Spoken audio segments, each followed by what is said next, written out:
me cook. Let me cook. Let him cook. Let me cook. Let me cook. Happy draft day, my man. Boy, that shit gets me fired up every time I see it, let me tell you. Hey, and just because I haven't put it yet, I do need to put it. That's Black Tiger Sex Machine and Kai Waxy Skull Machine, bro, for anybody asking. Love it, love it, love it, love it. Now.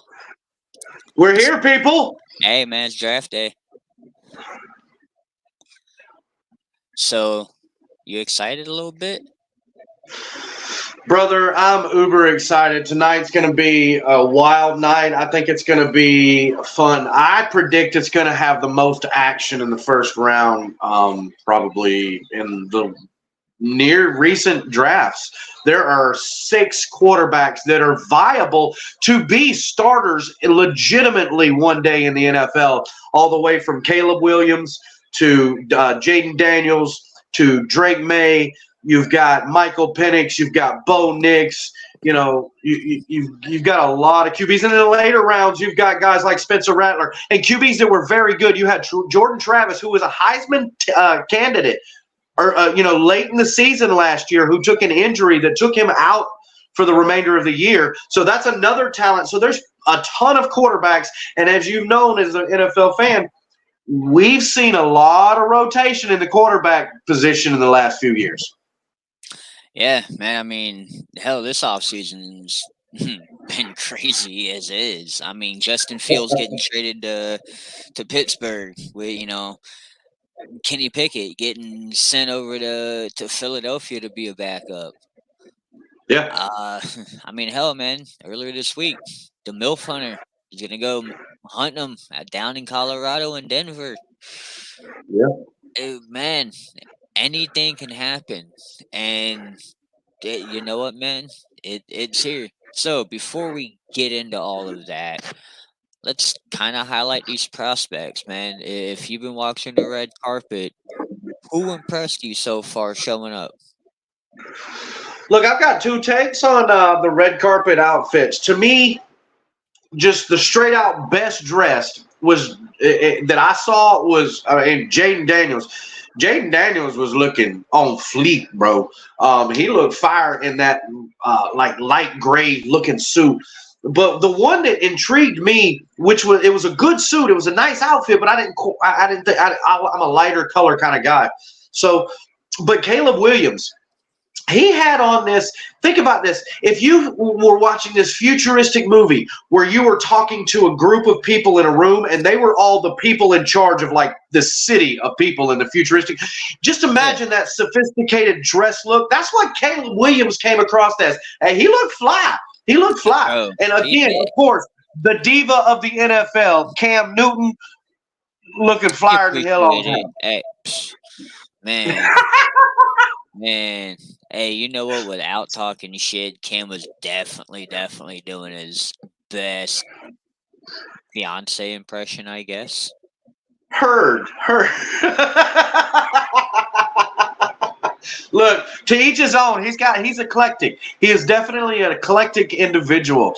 And he's taking look, he's skyrocketed ever since that brawl he got into. Maybe we need to get to a fight at the house while we're on video. Maybe we can get some publicity from that. You know what I'm saying? Yeah, no shit. Hey, no, you know what? Yeah, we'll go with that. I was gonna say not all publicity is good publicity, but I don't know. We can't get away with it the way you can when you're a former #1 pick and a Heisman Trophy winner.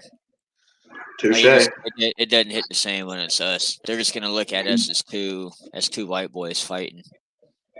You're absolutely right. But oh man. Hey, but yeah. I think Jaden Daniels was probably the best dressed. Now Drake May did it, but I can't get with the tennis shoes and the dress outfit. I mean, if you're on TV and you're sitting behind a desk, I can see that. I'm cool with that. But if you're walking out in public, I'm not down with the tennis shoes and the laces type thing with a nice outfit. But if Drake May would have had dress shoes on, I would have been like Drake May hands down. Hey, because I ain't gonna lie, man. When I get married, the this time I'm wearing a pair of tennis shoes. Now it ain't just gonna be any ass pair, but yeah, I'm planning to get a custom pair of shoes.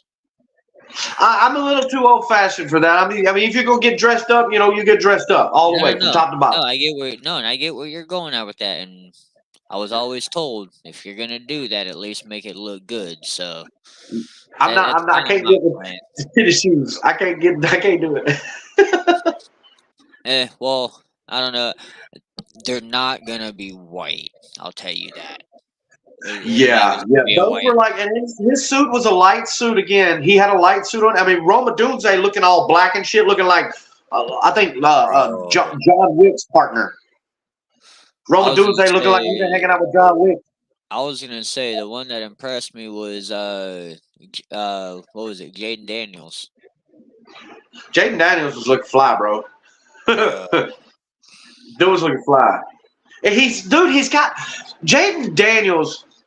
Now I believe you could stick Drake May in any one of those teams that are in the top 3, right? Yeah. And I believe he can make an immediate impact. I believe his skill set, his size, he reminds me of a Tom Brady-esque, his stature, the way he Yeah. carries himself. He's tall like him. He's got that stature. His demeanor when you're talking to him, he's still a young kid, but he's got that look to him. Now for Jaden Daniels, if he gets in the right system and you put the right coaches with that guy and you can keep those coaches with that kid for about 3 to 5 years, we're potentially looking at a superstar. I can't argue with that one. You know what? I got His frame is small. His frame is small, but like he's quick. His arm strength is fast. Like I watched a throw where he rolled out to the left. He was escaping heat from the pocket, from the middle of the pocket. He rolled out to his left. Ladies and gentlemen, boys and girls, this cat's right-handed, okay? So he rolled out to the left. Dude flipped his hips and yoked a rope like 20 yards across the field to the tight end or the wide receiver. Like, I was like, holy crap, just the mechanics of the way he did that whole rolling out to the left and the way, I mean, if you played football, rolling the opposite way of your throwing arm and then being able to rotate your hips when you're being chased down by a 300-pound defensive end and throw a rope, bro, that's talent. That is talent. And when I seen that, I was like, holy shnikes. Like, okay. Remind me why you were so good. Holy shit. Yeah. And it's gonna be interesting. I'm sorry. I'm kind of going through some of the Twitter stuff, man. Yeah, I'm looking all over the place. Everybody right now is going crazy just for Caleb Williams, and it honestly seems like, man, he is all but written in. All but the card's been handed in right now. I agree. So I don't think there's any other possible scenario that can be looked at to where, it's just not going to be that way. Yeah. Well, I know we got a little bit of time, but I kind of want to give you some time on this one. Okay. Who is your non-quarterback standout in the first round? I mean, I don't want to be cliche and go Marvin Harrison Jr. And I won't be cliche and go Marvin Harrison Jr. I'll go another place. And I'll go defense. About it. He was already slated to fall out of the top 10 from what I'm hearing right now. This is according to Marvin Harrison. Like I could see that, but here's the thing with me: there's too many opportunities for him to go in the top 10. You've got Arizona would kill for a number 1 wide receiver. We now, granted, again, if we get a run on quarterbacks, yes, that's going to be my deal. If there's that run on quarterbacks like they're predicting, then yeah. He falls out of the top 10 just for that reason. but he's like an 11th or Marvin 12th. Harrison is going to be the very first non-quarterback player drafted. Marvin Harrison Jr. That's my prediction. Okay. Now, that being said, to answer your question, I'm going to go defense just to keep it because we've got a non-QB stand. I'm going to go defense. And I'm probably going to have to say Quinyon Mitchell. He is a cornerback out of Toledo who has speed through the smoke. He is like, I think a 4.3 something. Was a upper 4.3. His nut speed, crazy speed for a cornerback. His size isn't bad. He had like a ton of pick sixes this year. And I think I personally think he is the best cornerback in the draft this year. When I seen him at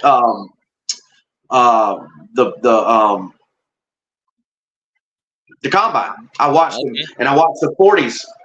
I was watching the 40s, and I saw him run the first one, and I was like, "Holy cow!" So I wrote his name down, and he come back again, and he beat it by like 0.3 seconds. Or not, 0.03, excuse me, 0.03 seconds. I was like, "Woo! That is a nice catch up, bro! Holy cow!"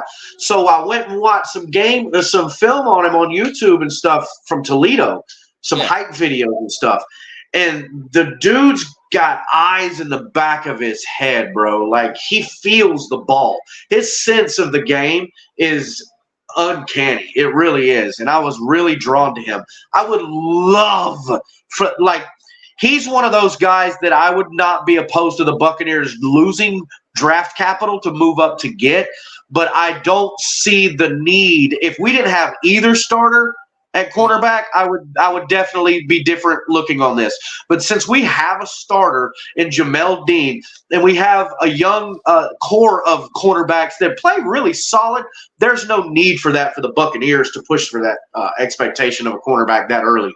So, but for Quinyon Mitchell out of Toledo, keep an eye on him tonight and see where he lands. You know what?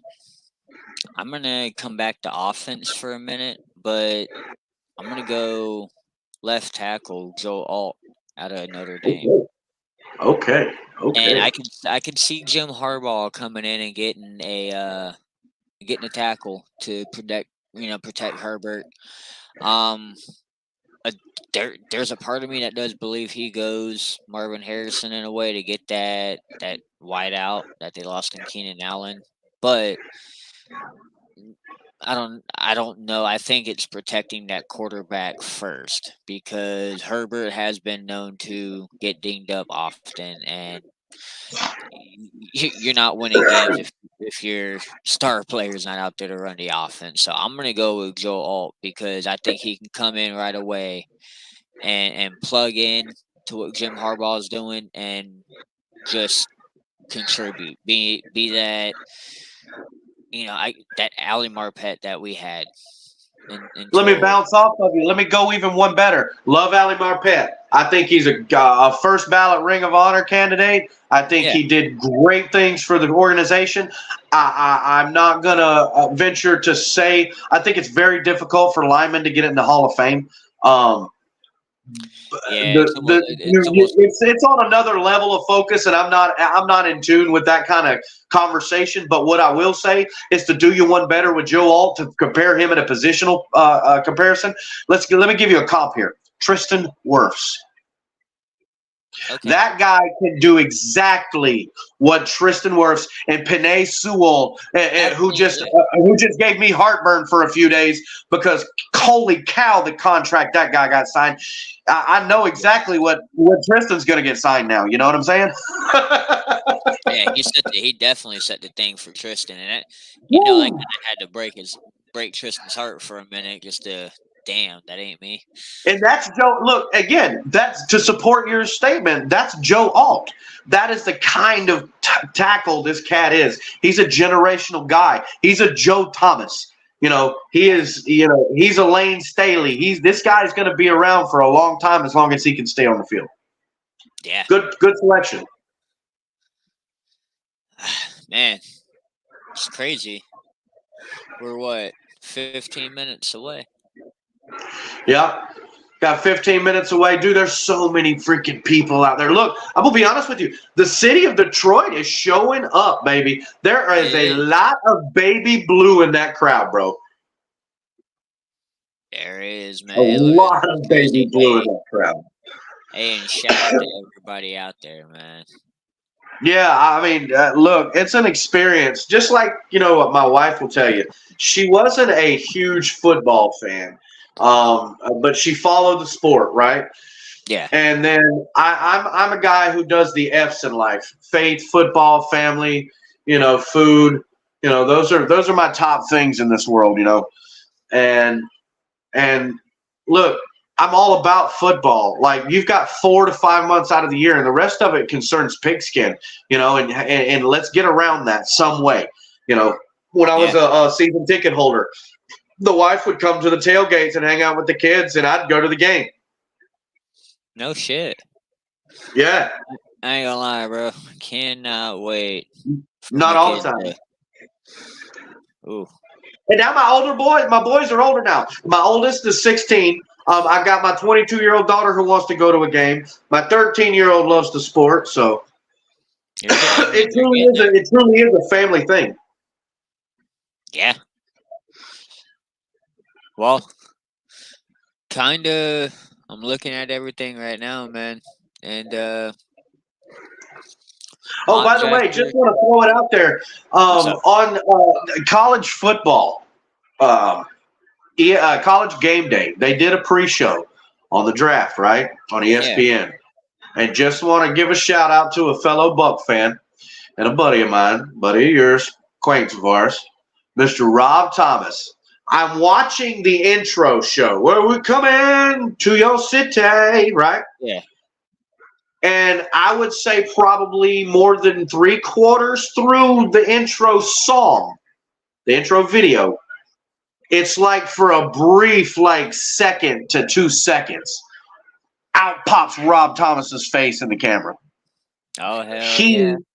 Yeah, he actually made it on the ESPN College Game Day Draft Pre-Show video intro. I was like, holy cow. I sent him a message, was like, hey, check this out, see if you can find this, bro. That's pretty cool, man. So that was pretty cool. Yeah. Like the experience that the game gives you. Like, can I be honest with you? I consider you a friend. My wife considers you a friend. We talk about you guys all the time and the things we see you guys doing. And this is a very big factor in why we love this sport, because football is what just brought us here. That's not why we're here, and that's not what we're going to do while we're here. So it's the people we meet and the relationships we build and the bonding that we can get through that, and the growing we can do as people together, me and you and everybody around us. That's what the sport of football does.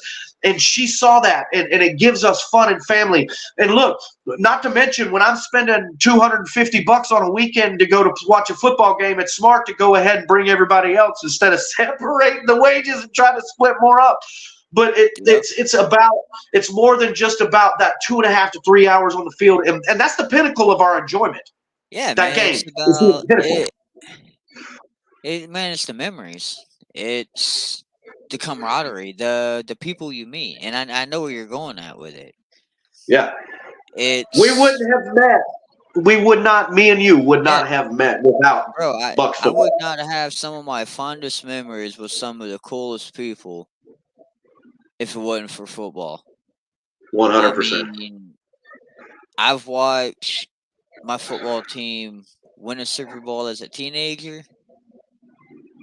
And then I got to turn around just a few years later and watch my team win their second Super Bowl with Tom Brady in our home stadium. And I was, a block away? Not even. I could throw a rock and hit Ray J from What the Buck. And shout out to Cheryl and everybody at What the Buck, man. That Super Bowl party was fucking great. Dude, that was the most insane thing. Hey, and speaking of football, man, the one person that I would not have met, Donnie, because of football, bro. Yeah, Just it's people like that. That absolutely right. for us, that if it wasn't for football, man, I wouldn't have the opportunity to meet these people and to share, everything. Oh, absolutely, absolutely. Okay. Do the Buccaneers take O-line, Oh, edge, hang on. or Nope, other? my bad. I don't know what Oh, the hell happened on that one. My bad. it disappeared. It was the Yeah, it did. one-armed man. It was a complete technical error. I don't know what the hell that was. I Like was my like, oh, something entire new. bro, yeah, like the entire part of it where everything's at just like glitched. I don't know what that was. That was great. They wanted to hear some news, man. Yeah. Okay. Well, they want to hear some news. We're getting there. Let's talk some NFL draft then. Absolutely. How many trades are going to be Ooh. in the first round tonight? And who is the first trade? All right. This is kind of a tricky question because it goes to another topic that we have. So I'm just gonna build these two together.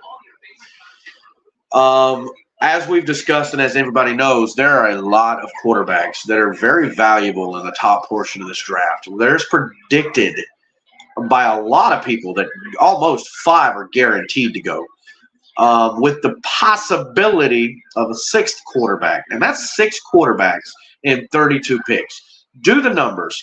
That's 5. So you're looking at just right at 20% of the football players out of 32 players are quarterbacks. That is how important the quarterback position is, number one. Number two, that is where this league is. We are in a transition. I'm 44 years old. I grew up at the end of Joe Montana's career. Steve Young. I watched all those guys. Steve DeBerg. I remember Steve DeBerg, Dan Marino, John Elway, Jim Kelly. I started watching football with those guys. Vinny Testaverde. So Jeff Hostetler for the Atlanta Falcons. So I grew up watching these guys play. Brett Favre when he started with the Falcons. Brett Favre drafted by the Falcons. Worst situation. Like they've proved that. Like they. Browns and okay. Breaking news: A.J. Brown and the Philadelphia Eagles agreed to a $96 million contract extension. Wow. Woo! He got what he wanted. Yeah, I was going to say, congratulations, A.J. Brown. He got what he wanted. Now, speaking of trades, let me bring this subject up. We're talking about this breaking news. Look, we had some breaking news earlier today in the NFL. A pass rusher in the AFC North, Mr. Hendrickson,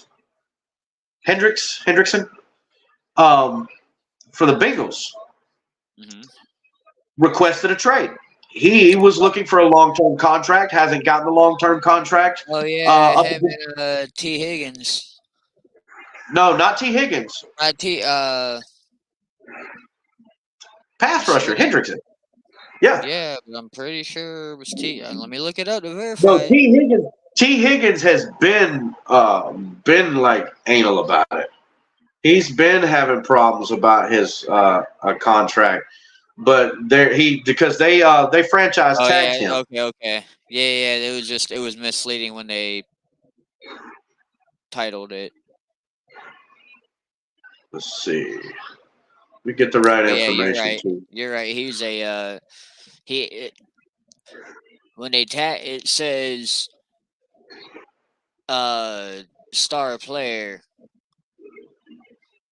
to join trade talks.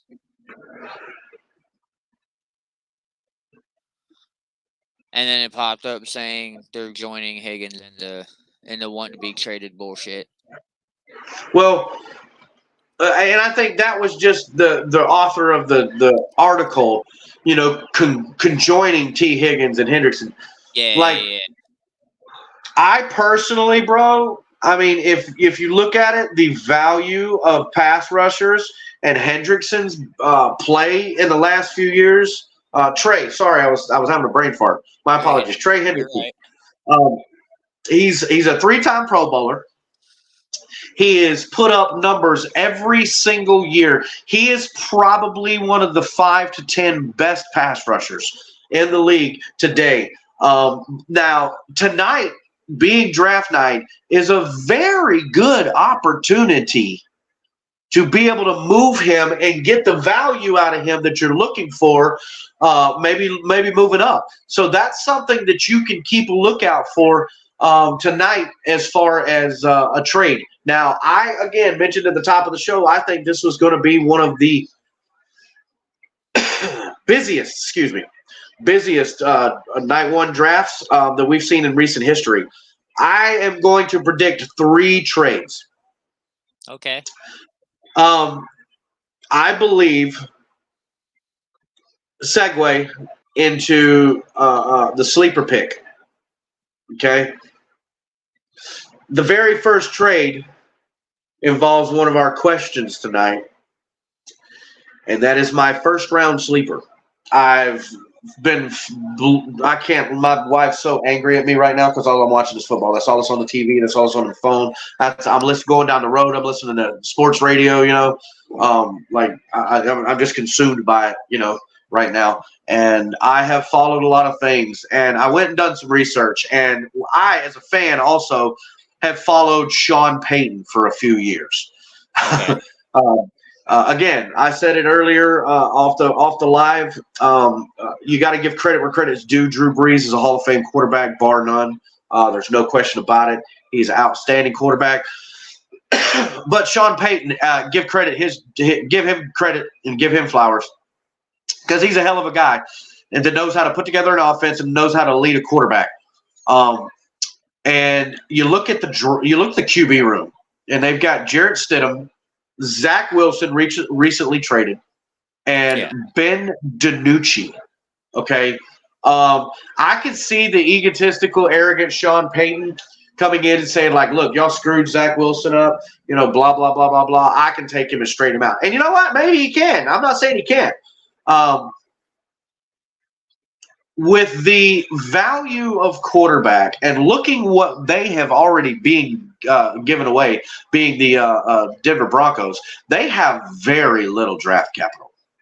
Very little draft capital. And they got a few stars that left the building very recently. So those guys are really struggling right now as far as the means to be able to gain assets outside of your draft capital, and they have very little. So my sleeper pick for the NFL draft is Bo Nix to the Denver Broncos. Ooh. And they have pick number, what was it? 14? I think Michael Penix is I have Michael Penix predicted to go to the Raiders at 13. And this is all including. You want to hear something funny or something crazy? Yeah. And I had on Hard Rock Bet. I know. Well, we can talk about this because it's not illegal. For Hard Rock Bet, bro, I put $1 that Michael Penix is going to the Minnesota Vikings. Ooh, you got him going to Minnesota. I do. Well, those Bears fans are happy for Caleb Williams. They got Caleb faces all over the place, brother. It's a 3 at A. Can I give you a fun fact? Fun fact. The Chicago Bears, one of the oldest and most proud franchises in the NFL, has never utilized a number 1 overall pick. When I say utilized, I mean used it to draft a player. Never.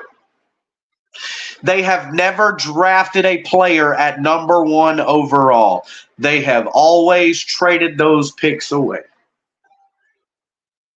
Really? Whether it be to move back, to get a player, whatever. Fun fact. I was like, what? That's sweet. That's actually pretty cool for the legacy of the city. I mean, and me being a football fan in general, a historian of the game, and a student of the game, like that is a really nifty stat.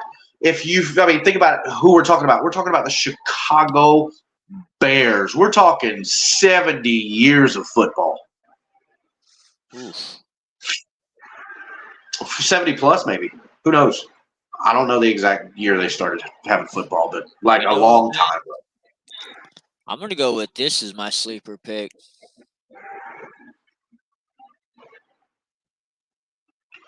Okay.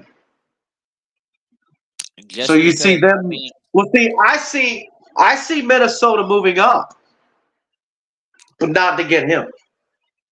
really? Yeah. We'll see. I see them moving up to get JJ McCarthy.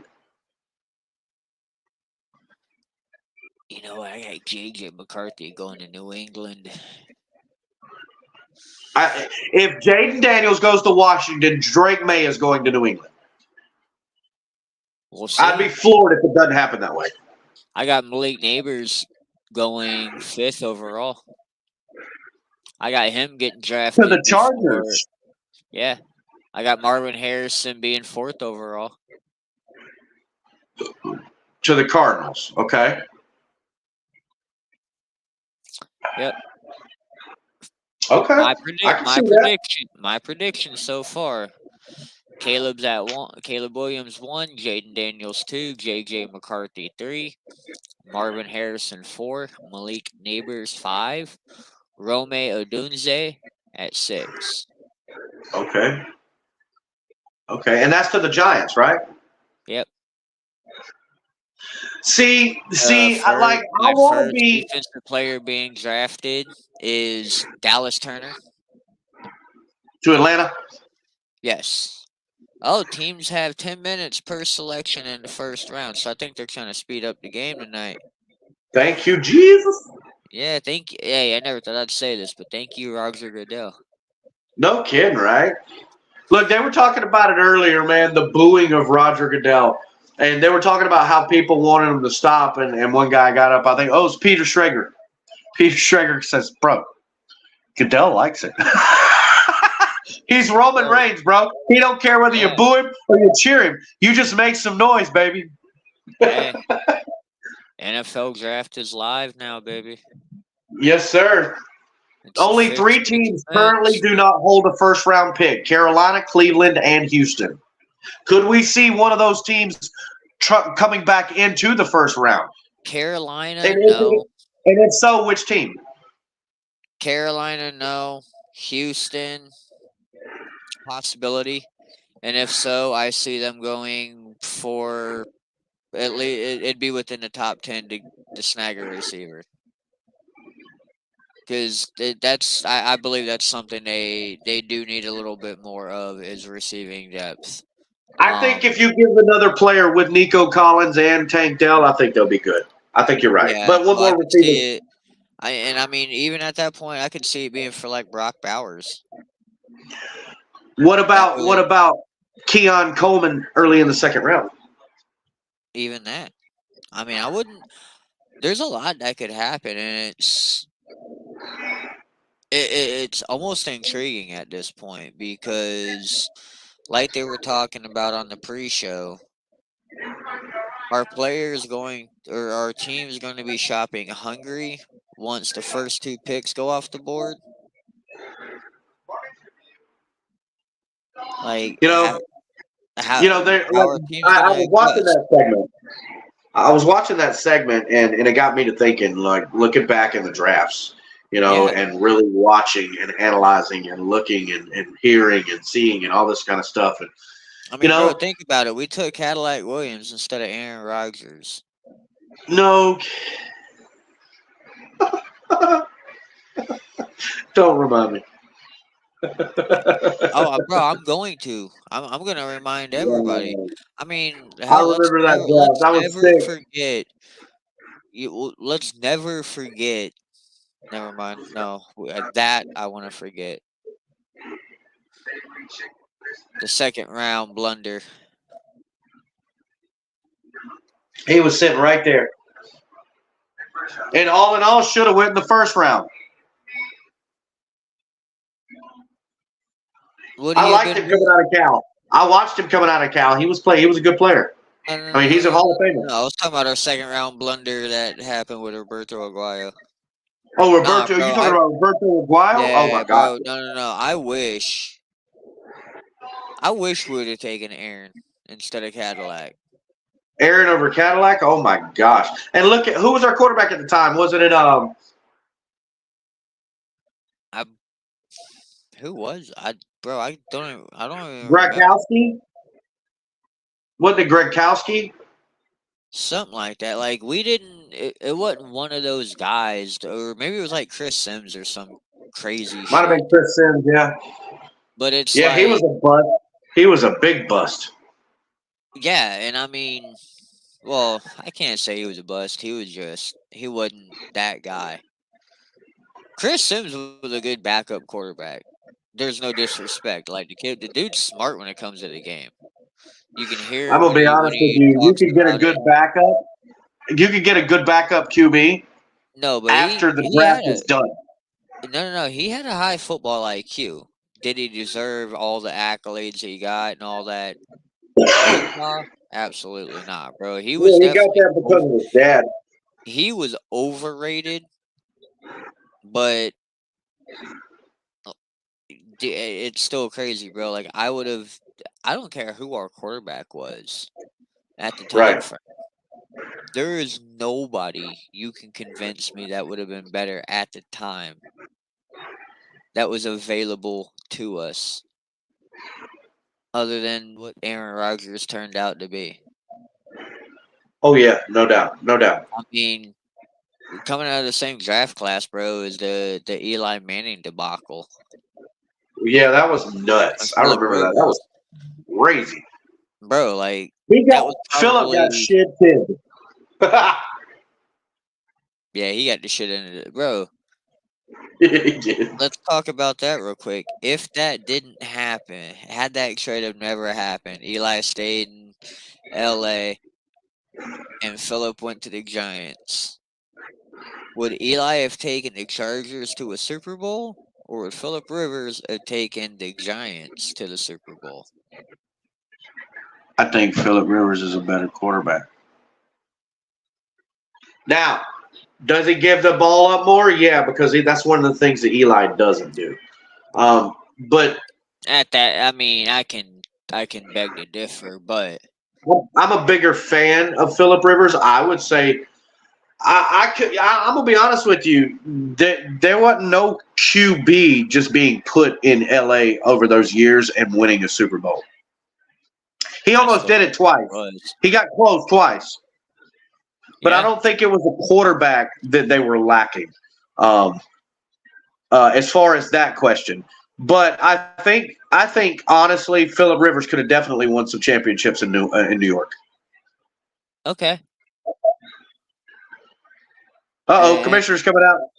Yep, we are, and let's talk about it. We already talked about 1 and 2. We already talked about 1 and 2. Let's get to number 3. They're planning on keeping their draft pick. So you got Slim Shady walking out with Roger. Oh, you do. Shady's hanging out with Goodell.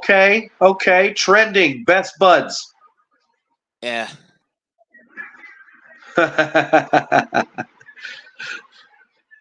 Roger Goodell. Let's go with the number 3 pick, New England Patriots. To be honest with you, brother, I can't. After everything we've seen over the last 25 years with the New England Patriots, I think they would be absolutely stupid to trade away this pick and not take a quarterback. After what happened with that QB situation last year with Mac Jones. Here we go. Uh-oh. We got some Detroit Lions coming out to greet Eminem. Jared Goff. Okay, St. Brown. The money Oh. man. The money man, highest paid wide receiver in the NFL. Aiden Hutchinson, Oh. future dominant pass rusher. Oh, yeah, you're behind me, but just wait till you see this one. Holy Yes, cow! sir. Barry motherfucking Sanders. Yes, sir. Like my favorite running back growing up outside of Mike Allstott. I loved watching that dude wiggle around the field, bro. The closest thing we've seen to Barry Sanders since he left or since he came to the game, work done. And he wasn't half as good as Barry.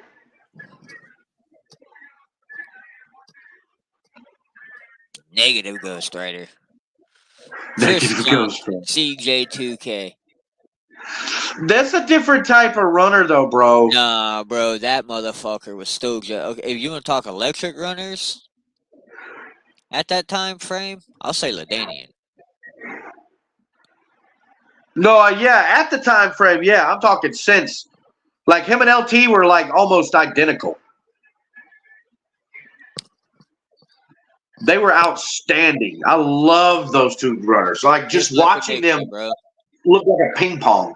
If Dan Campbell can stay and they can keep building that Detroit team, Detroit goes and wins the Super Bowl in the next 3 years. Look, I can't argue against that potential. You know, Like, they have a foundation out there in yeah, Detroit that like is they're building really something solid. crazy, bro.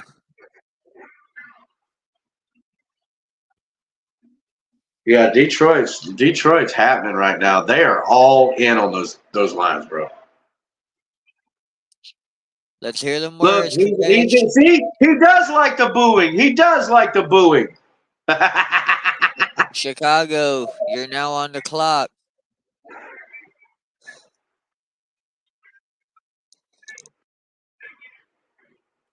Chicago, you're now on the clock.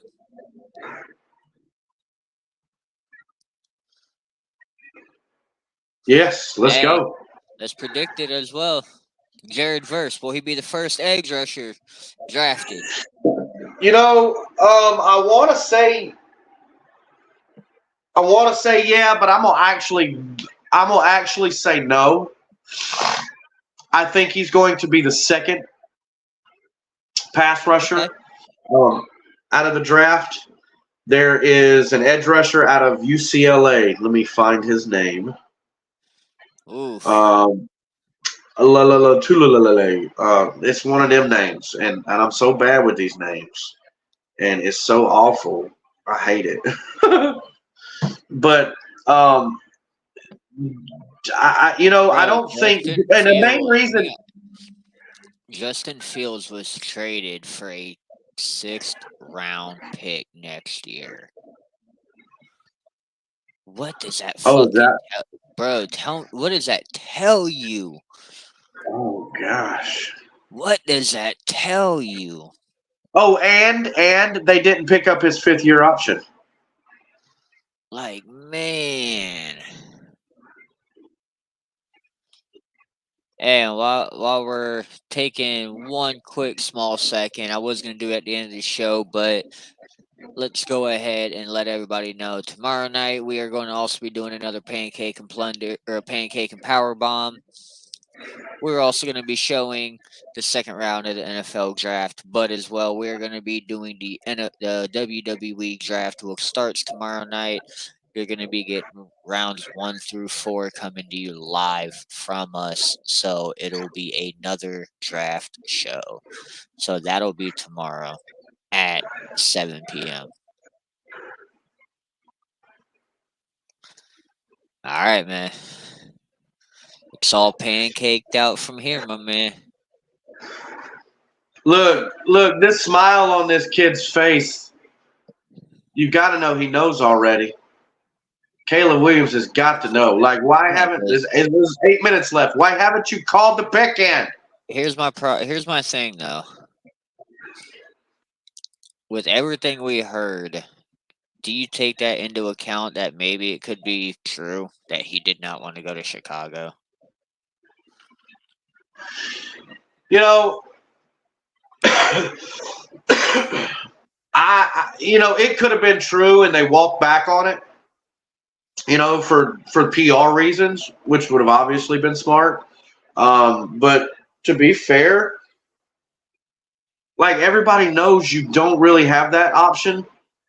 And there is one caveat. There is one there is that one caveat, that we just went over. I want to say, I mean, you can in a way. Today, I will say that this is one of the first years, I believe, with these kids having this money coming into the NFL, that this is one of the first years where you might potentially see things like that. They have more power and more control. They don't need the money. I mean, let's talk about it then. What if Caleb Williams is drafted and declines to play for the Chicago Bears? What kind of statement does that make? Character, number one. His character is immediately in question. Like, in the real world, we do get to pick our jobs, right? You don't have to take any job. Yeah, I was just saying, I mean, if we want to talk about in the real world, we kind of do get to pick our job, but right. we don't get to pick our pay. That's our problem. Yeah. Well, but to be fair, like, hey, salute, my man. Salute. Yeah, it is about that time, ain't it? It's always that time. What do you mean?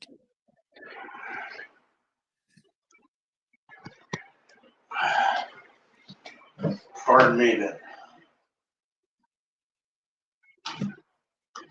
Kurt Warner. He was a true story to the NFL. Yeah, he was. I mean, the things he went through. Did you watch this movie? No, not yet. I do need to sit down and watch that. We've been looking for shit to watch. Really good. Hey, you got Netflix? Yes, I do. Watch that. You ever seen Baby Reindeer? No. Watch that shit. It was definitely different. Yeah, man, there's 5 minutes. There's 4.5 minutes left, man. Caleb Williams has to know by now. I mean, honestly, in this situation, I don't think there was a question. Well, what if it's not him?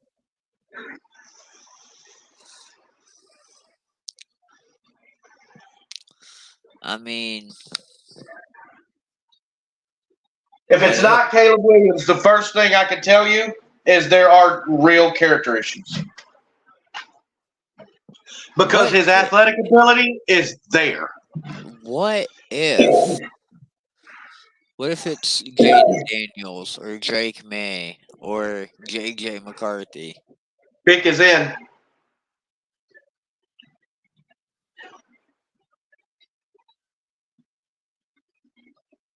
I mean, I can't see it being anybody else other than Caleb Williams. I mean, you maybe Drake May, but I can't put Jaden Daniels there. The reason why Jaden Daniels is going number 2 is because he's a quarterback. Shout out to Jamie Latouille in the background, bro. I see our Eagle fan back there.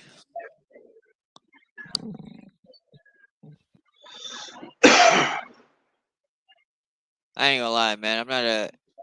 I've never liked Eagle fans like that, but he was actually probably one of the first that I've ever met. He's one of the coolest guys. Dog, he is so cool. He's always around.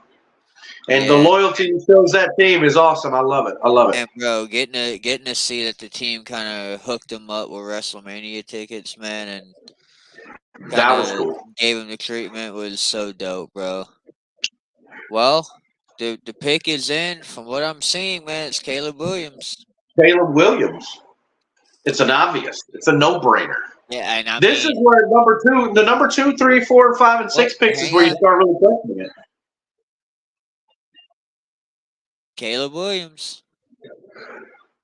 So let's talk about it. Will Caleb Williams fix the Chicago Bears' offensive woes? Yes, they traded for and got Keenan Allen. They got DJ Moore last year, which is one of the reasons that Carolina does not have a first round pick. Does he come in and fix the issues, or is it deeper? Because this is now the second quarterback that they have taken number 1 overall in the past 4 years? Yeah. Is it him? Is he him? Can I say I feel I'm gonna be honest with you. When's the last time a number 1 quarterback has been him? Michael Vick? But he even wasn't him. He even wasn't him because no. He was not him because he couldn't throw the ball like he should have until he left the game, had time to figure out himself personally. When he came back to the game, that gave him the ability to better his craft. I don't believe he had ever made it that far. I believe had he had stayed in the game, no legal troubles. I mean, we'll put that aside. Had he been able to stay in the game, I do believe he could have still developed and gone on. Yes, that time away, he had the opportunity to really, hey, this is what I want to do. I need to focus on it. So, like, I get where that sentiment comes in, but I do believe Mike would have still continued to be a fucking threat, bro. Right. Within time frame. But outside of Caleb Williams, I mean, let's talk about number 1 overall picks. First one that comes to mind, and this isn't a shot by any means, Jameis Winston. Yeah. 5 decent years in Tampa. I'm not going to say solid. I'm not going to say horrific because you can't be horrific and have franchise records the way he had. It wasn't that he was horrible, but the presence and awareness is what kind of was his downfall. Right. Does this change the game for Chicago, bro? I mean, right now I'm looking over the TV, right, listening to what you're saying. They got Caleb Williams. DeAndre Swift was just signed this offseason. DJ Moore, a stud at wide receiver, no doubt. And then they just brought in a savvy vet, built very, almost identical to Mike Evans and Keenan Allen. And then Cole Kmet at tight end, who is a very good top of the tier tight end. I was going to say, correct me if I'm wrong, but isn't Keenan Allen the one that took over for Vincent Jackson when Vincent left L.A. and came to us? Yes. I thought so. Yes. And rest in peace, Vincent Jackson, man. That shit. That's still like our last memory of him was in the club seats. Dog, what blows me away is he was in a hotel because this is post pandemic. At the time I'd gone through some moments and was staying in a hotel, and bro, it was literally just 2 blocks away, man. Like that was just earth shattering, bro. Like because I had seen the officers there that morning taking the kids to school.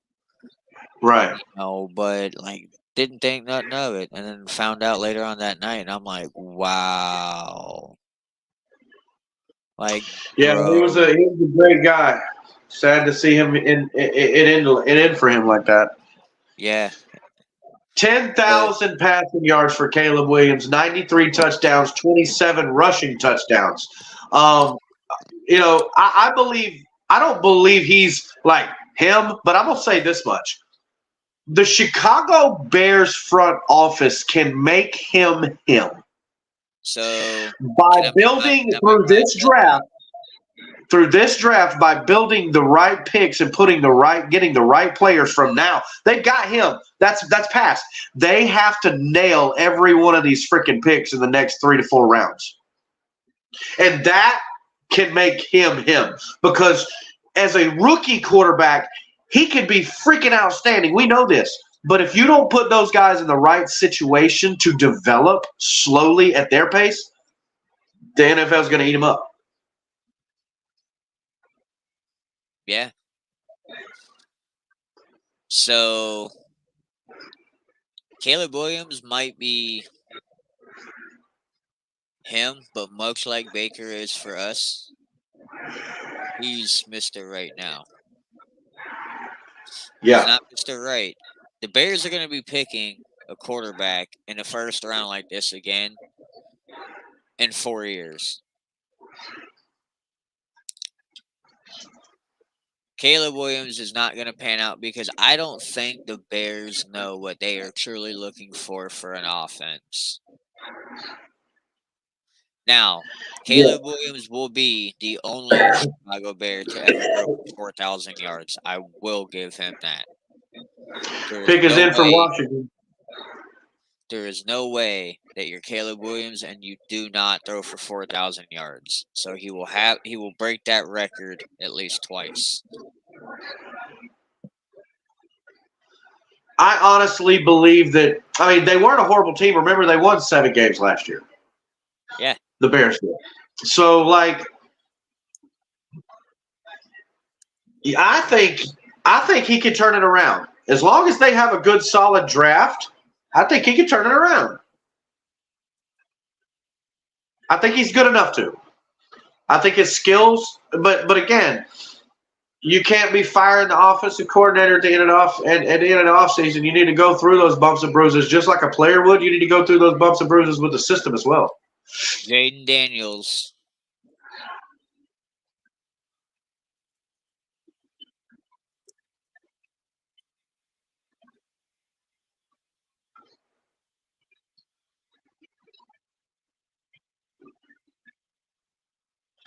So the first draft pick in the Magic Johnson era, right? Yep.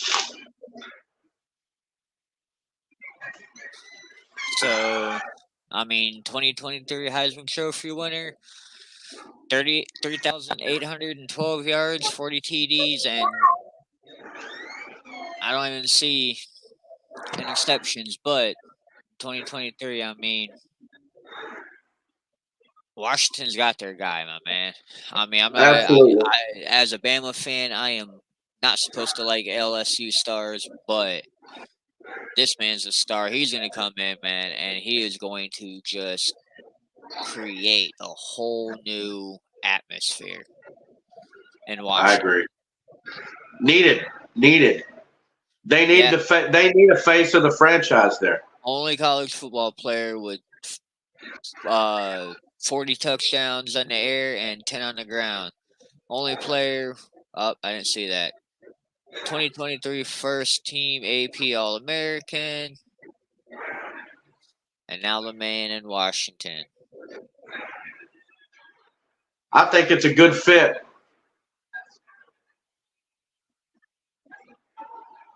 Let's talk. Look, they weren't far off. They've even last few years, man. They've had a really nasty defense, bro.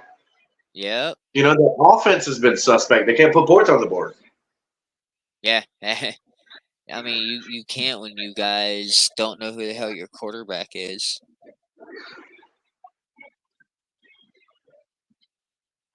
I mean, they were running the thing with what, Taylor Heineke the last couple of years? Yeah. I mean, he's not a bad quarterback, but he's not the future, man. He wasn't getting them over. He wasn't getting them to that next level. Not at all. So, shout out to Jaden Daniels for that one, man. Yeah, that's a good pick for Washington. It already seems like it's going faster. He's going to win a Super Bowl, but it ain't going to be in Washington. but I don't know if it's as a starter. But he'll end up on a team that he gets right place, right time. You know, maybe he is the next guy in line. I want to see these Buccaneer hats they've got because these look fly so far. I can't wait.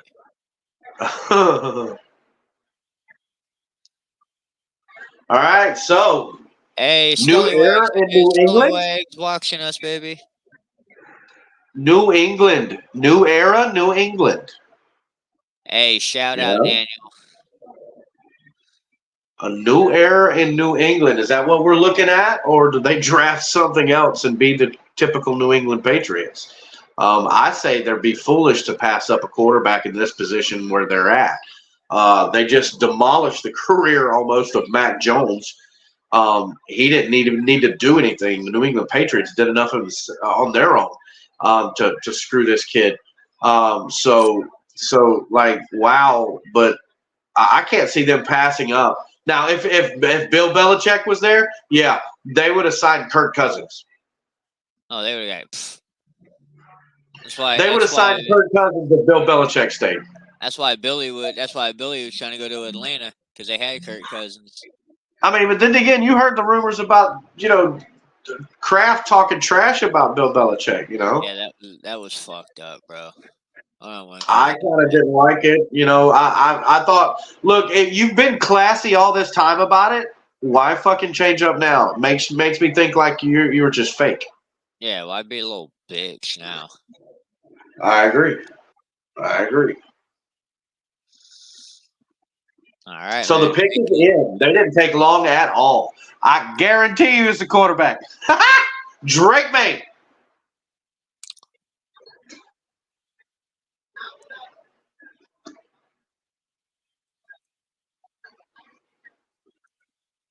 The Vikings and the Giants tried to move up. Take that into consideration because there was rumors earlier today that the Giants could potentially take a quarterback regardless of that gigantic contract that they just gave Daniel Jones.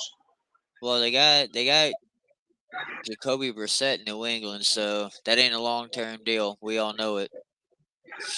Look, Robert Kraft just got on the phone with somebody. He's just talking to somebody. He's like, "You want to play for me, son? We'll go build another dynasty." Yep. Hey, he knows how to do it. He was a pain in the ass of 31 teams for 20 years. Yeah.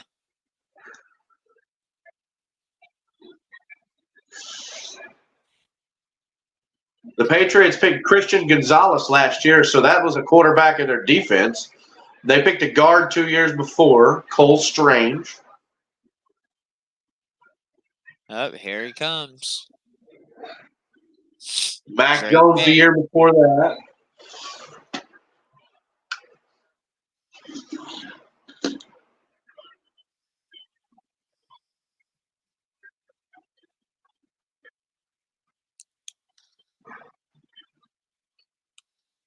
Wow.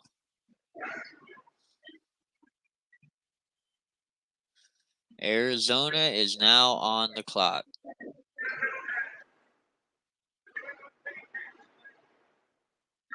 How you feel about this pick? I really believe Buffalo better get their shit together because I like Drake May. I'm all in on Drake May, bro. Yeah, I mean, we'll talk about it, bro. I've watched him play for the last 2 years at North Carolina and Florida State. You were all in on him the last few shows that we had for the Plunder. Yeah, I've been like I followed this kid for a couple of years because I watch ACC football, right? I don't just watch Florida State. I watch football all day. But if Florida State's not playing, I'm going to an ACC game. And I've watched a lot of this kid play, and I believe he is NFL ready. I believe he is a day one starter. Jacoby Brissett will not start. It will be Drake May. No, Jacoby Brissett will start maybe. What, 3 games? I'll say a couple of games. I don't even see that, but I'll Depending, give it to you. depending on how those games go, will depend on how New England handles the set. If Yeah. Brissett comes in and they get, they blow teams out somehow, then they blow somebody out.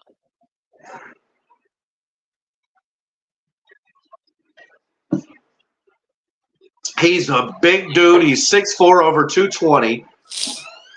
So he's going to be able to see over the pocket. He's got athleticism. They're showing plays of the guy running in the opposite direction, using his left hand. Okay? Hang on. We're about to have a live call on the show real quick. Okay, let's go. Hang on. Let's get it. I just realized he called us. What's up?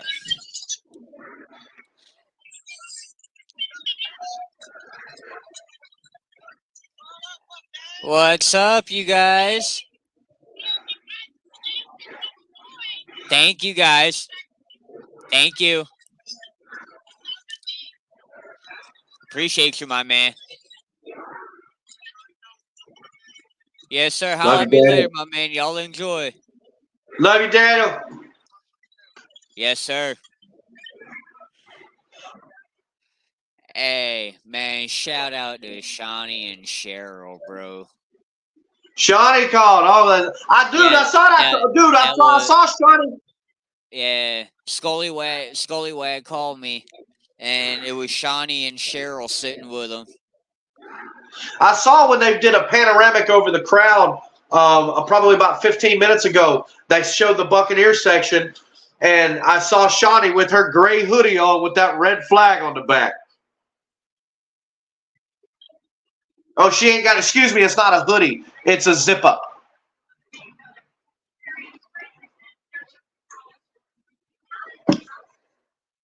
All right, this is where the draft gets really fun, because if you wanted to, like, you could move back at this position and gain a lot of draft capital, because as you've seen, you've had two teams already in the top 3 picks calling up to see if they can move up.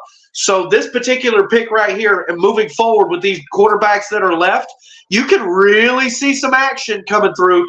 And now I don't see it, because you got to either A, replace the 2 wide receivers you lost in LA in the Chargers, right? Yeah. You lost Keenan Allen and you lost Mike Williams. Or B, you got to get protection for Herbert, Justin Herbert. You've got to. The pick is in for Arizona, so let's see where they go. I didn't think they would give it up. They really, really, really, really, Kyler Murray really needs somebody to throw the ball to. Yeah, he does. And I do believe it's Marvin Harrison Jr. There is no doubt. I mean, I'd be stunned if it's not Marvin Harrison. If they traded, okay. But if they're picking, like, I can't see them picking anybody but you. There's no way you trade. Think about it. You need a solid. They just went all in on Kyler Murray. Bro, you need a solid number 1 before you can think about going anywhere else. You can do a lot with more. I get it. But that's pretty cool. Drake May taking pictures with the fans. Yeah. That's beautiful. That's good. Hey, Daniel showed me that. That's why I was telling you I didn't want to risk him getting in trouble with coming onto the show, being out there. Yeah. Getting to do shit like that, man, is everything. Oh, no doubt. All right, let's hear it.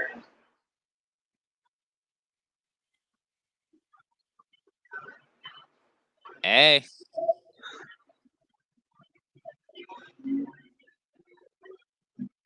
So let's talk about it, my man. Arizona needed that number 1. They got it. Can Marvin Harrison Jr. make an immediate impact? Yep. If you listen to the name, and if you know that name, take the junior off, you got yep, okay? Right? If you've watched that guy play, you've got yep. And then if you see this guy just carry himself, you've got yep. Okay. I think he is. I think he's going to be. Remember 3 years ago how we were talking about Justin Jefferson a year and a half, 2 years into his career? Yeah. That's going to be Marvin Harrison Jr. 2 years from now. Okay. That's my prediction with this guy. I believe he's the truth at wide receiver. That dude's nasty. And his daddy was nasty. Yeah, he was. Dude, him and Peyton Manning were an insane combination. And then, and then you added Reggie Wayne at that point, my man. Then he had Reggie Wayne, like, geez, lucky guy. Yeah. But he only won 1 Super Bowl with them. It's insane. Look, that shows the value of a team. But look, as much as I hate it, there will only be one sheriff. Hey, you know what though? Having all that talent, winning 1 Super Bowl with that type of quarterback, I know how the New Orleans Saints feel.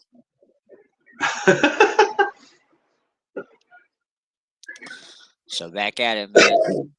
Cardinals select Marvin Harrison Jr. 4th overall.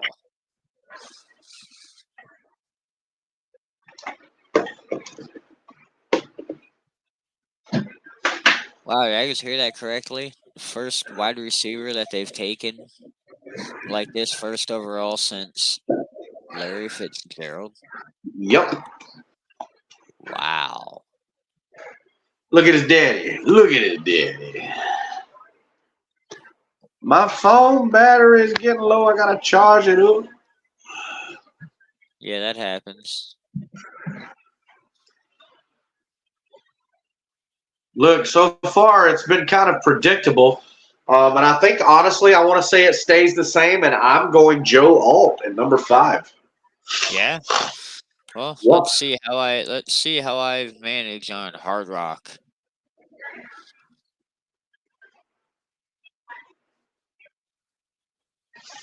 Oh, I closed it already. Open it back up. Yes, sir. Who did I ping correctly? I got Marvin Harrison correct 3 times. And I got Drake May correct. Jaden Daniels correct. And Caleb Williams correct. I got J.J. McCarthy wrong. I had him going to New England. I got him going to Minnesota. I'm trying to tell you. Minnesota. Now, I was wrong on the Drake May, but that's because I just feel Drake May's a better quarterback. That's why he should have went better. But I honestly believe the right guy went to Washington. Okay. I believe he suits Washington the same way Drake May suits New England. Who did the Chargers select with their selection? There's 4 minutes left. I believe it's Joe Alt. It's either Joe Alt or it's going to be another wide receiver. And that wide receiver would be Malik Neighbors. But I like Malik Neighbors going to New York Giants. Yeah, I got I got Joe Alt going to LA because like I was saying earlier, you need somebody to protect Herbert. Harbaugh's going to build from the inside out. Bet your ass on that. Same thing he did at Michigan. That's the same thing he did at Michigan. That's the same thing he did in San Francisco. You know, so like he's going to build from the inside out, and there's a guarantee. And Joe Alt is, again, we talked about it earlier in the show. Joe Alt is a generational tackle. He is going to get guaranteed record-breaking deal his first contract signing after his rookie deal. Yeah, you believe so? I believe he's that same dude that we watched almost 5 years ago before we drafted Tristan Wirfs, as he was broad jumping out of the shallow end of a swimming pool, which is not a kick-ass thing. But are you kidding me? That's a nuts concept, man. Do you know how much inertia that's being pulled down on you by that water for you to jump out and clear that? No, I understand that. Trust me. So that is the kind of guy that Joe is. Oh shit! Bro, I remember watching that just like baffled. That was nuts. I seen that shit. I was like, I want to get that guy. And later on that night, we drafted that guy. And we needed him. Look, Jameis needed him bad. And then Tom used the hell out of him. Bro, I'm tracking a purchase I got from somebody. It's coming from Canada through Canada Post. My item presented to customs. Use Orda USA. I'm like, oh, okay. Okay. That sounds fun. It's crazy, man. You really got to get, and I'm not getting anything illegal. It's just a jersey, but getting it from Canada, going through customs, and I'm like, wow, bro. I wonder what they're looking at this shit thinking. Cause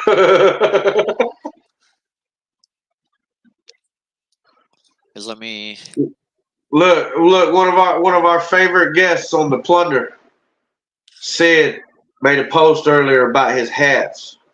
That boy got a sickening hat collection. Yo, so his hat collection is almost like my motherfucking Sullivan King jersey collection at this point, bro. Like, not even kidding. The wife's over here going, seriously? Yeah, what?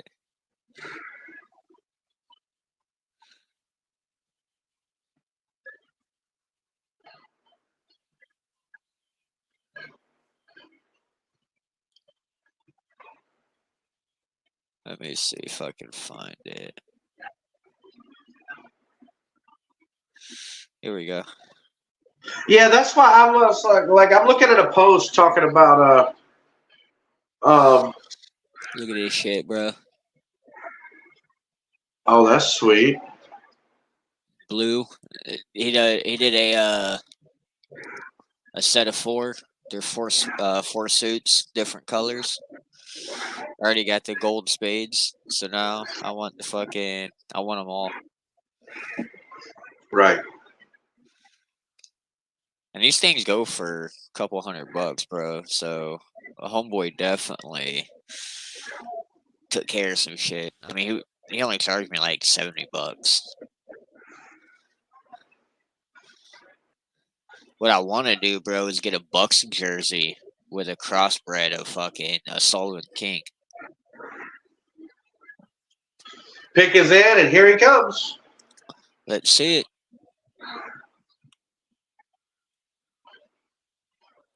Joe Alt. Let's hear it.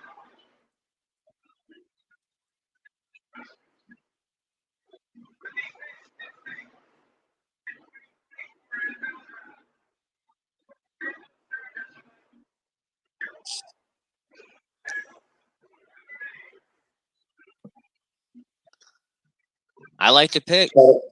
I think it's a perfect pick for that organization, bro. I love the pick. Wow. Hey, look, enormous, polished Colton Miller. Look, Colton Miller coming out of college is a good comp. Here's my thing, bro. You remember that time that we were like, yeah, left tackles are a hard thing to come by.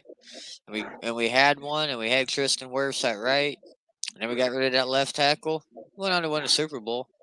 But we said we're going to move Tristan Wirfs over.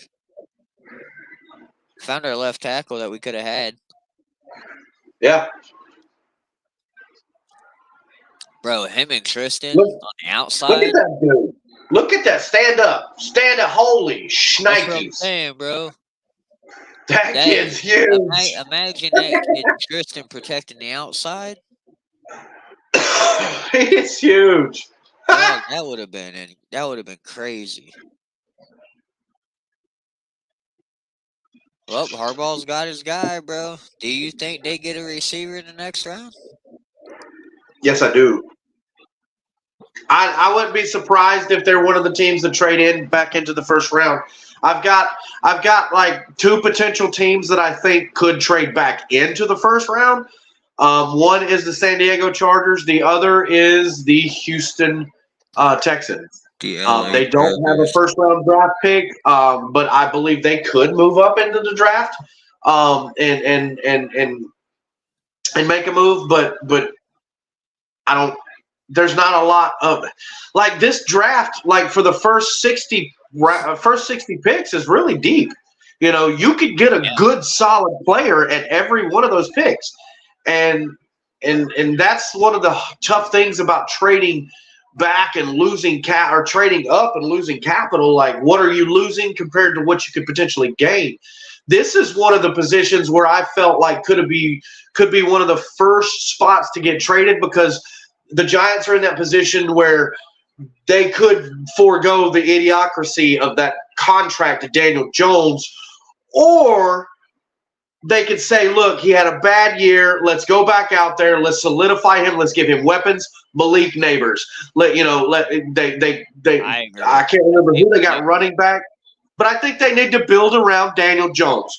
That's the only way this coach and GM is going to stay in the Giants building. Yeah, well, I mean, even with that, they need somebody. The Giants need somebody. I don't think Daniel Jones is that dude. Not, I mean, especially not enough for that type of contract that he got. But and they picked up Brian Burns, an edge rusher, so they're trying to make room. Well, they need more wideouts, bro, because Sterling Shepard ain't doing it for him. You know, they got rid of Kadarius Toney, and we've seen how that, how they won that trade. It was just, this is something that they need. What about the blonde bombshell as a New York Giants fan? You seeing that, right?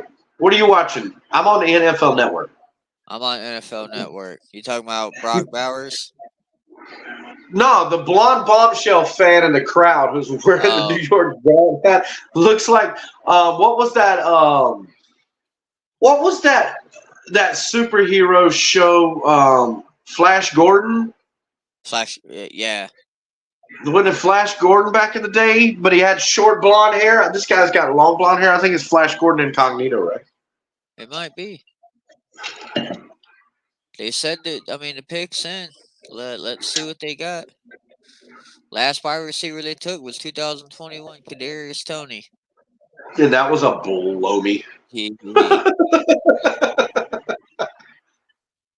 Look, I ain't gonna say he's a bust or he's a stud, but bro, Malik Neighbors is not a joke. He's not a joke. Yeah, I mean, no, you could go Rome Odunze right here, but I believe Malik Neighbors has more credential. I do too. I think Rome Odunze has a lot more upside, but you could get a little bit more of an instant impact from Neighbors. Yeah. That's a good pick. It is.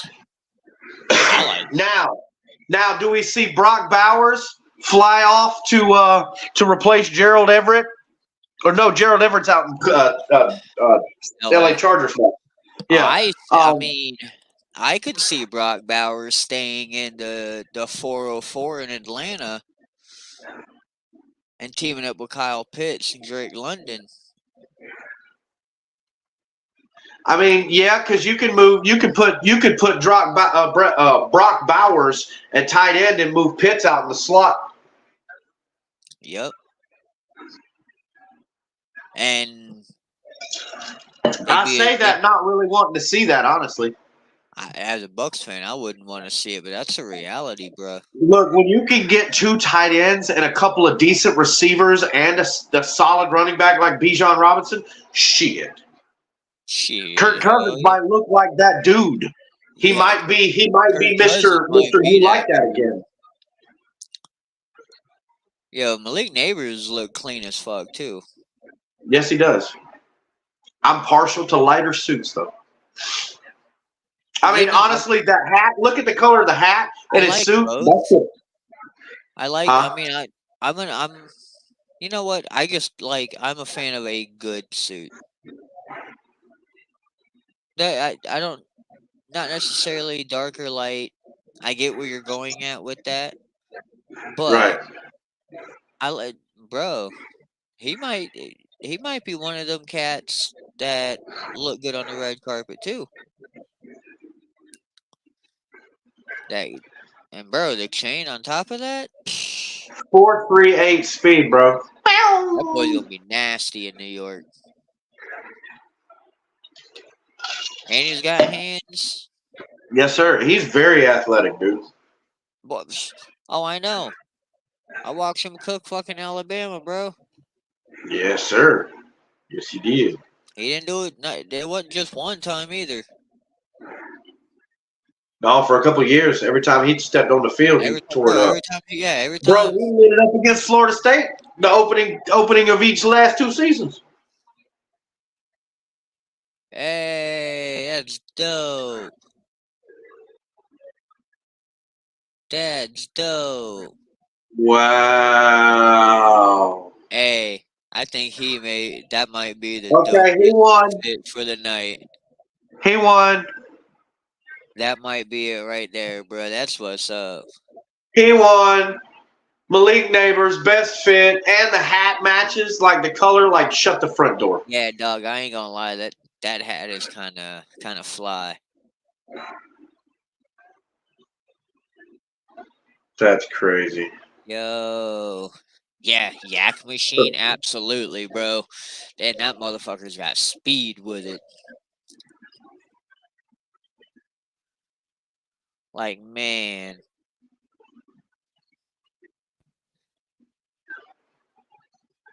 Hey, they might be a little bit more of a threat than they once were. Daniel Jones is gonna look good. Who they got at running back? DeAndre or no. Barkley's gone. Yeah, Barkley's gone. Yeah, I don't know. Let's see.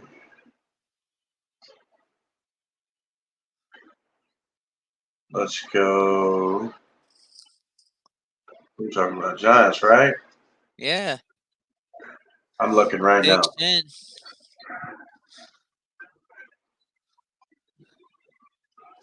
Okay, so they didn't trade it. No trade so far. No. None at all. Who do you like here? I like Brock Bowers. I want to agree with you, but with Atlanta being next, that's scary. What if they go wide receiver? If they go wide receiver, it would be Roman Dunze. To me, he's the best option. He's the best best guy left at wide receiver. I mean, he's the top guy left. And is Derrick Henry still in Tennessee, right? No. Oof. They might be fucked. I could see them picking up a cat in the second round like Bucky Irvin out of Texas. Yeah, Or no, dog, Oregon. I ain't gonna lie, dog. Ain't nobody do exactly what Derrick Henry could do. No, there won't be. Where's he at now? Green Bay? Derrick Henry? No, he's in Baltimore. He went to Mark Ingram approach. Yeah, he left and went to Baltimore. Yeah, he ain't that guy. Shit, he will be 60, he will be for 60% of the offense. Why? Because we've already seen how that happens. We've already seen what happens when you give them a running back. They still want to go Lamar.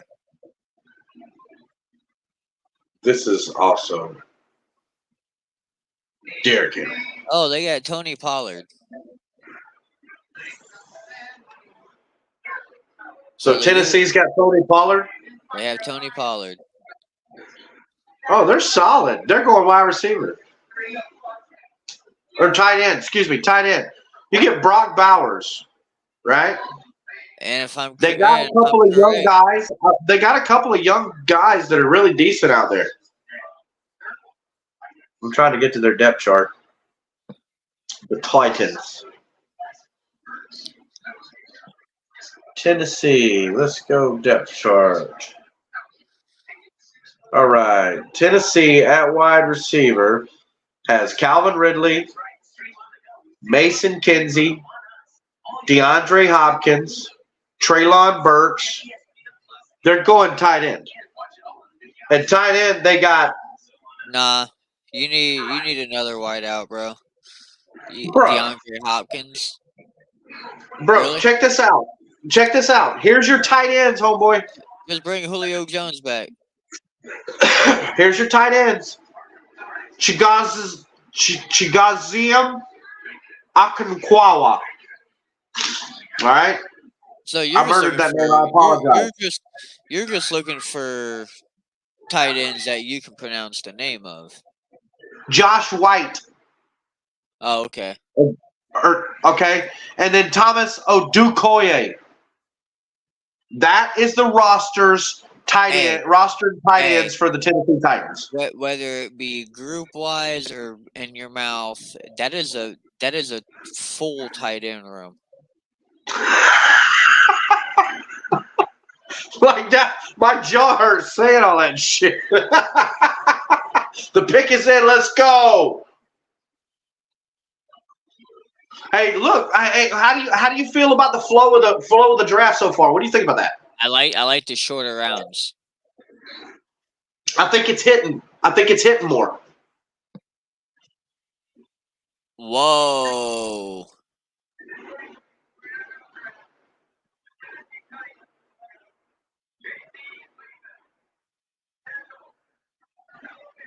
They protected Will Levis. Not too shabby. Not too shabby. That's a really good pick. Yeah. They need to protect Will Levis because if you remember correctly, I bought into Will Levis last year too. I'm still not sold on him, but you give him some protection, maybe you can sway my opinion because yes, a lot of what I seen last year in my assessment That's a big dude. Yeah, a lot of my assessment definitely was he had to run. He had to improvise. Is a easier way to describe it. Yeah. You know, he didn't have a lot of time before the play broke down, and he had to get out there. So I will give it that. Now, this is where I see Atlanta taking Brock Bowers. No, I can't see Brock Bowers going to Atlanta. Hometown discount, all that. I mean, Dallas Turner. And maybe Dallas Turner. I mean, Dallas Turner, the first edge rusher off the board. I think it fell right into him. I personally was expecting the Tennessee Titans to move on that pick. Okay. I really was. That was my expectation.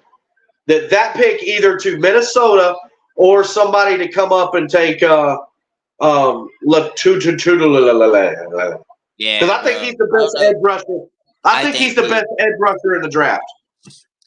Absolutely. I was going to talk about that earlier, but we kind of pressed on time when it came to the draft. But bro, I think he might be a better edge rusher compared to Jared Verse. Oh yeah, oh yeah. I think he's more NFL ready. Like Jared Verse had phenomenal numbers last year, and he had outstanding numbers the year before. Jared Verse to me is a very solid Jadavian Clowney type player. Latatapudui, whatever, he does remind me a lot of that Bosa. Yeah, yes. You got that Bosa Watt style of play, and I think that is definitely gonna work for him. The elite pass rushers are the ones that can rush power and speed.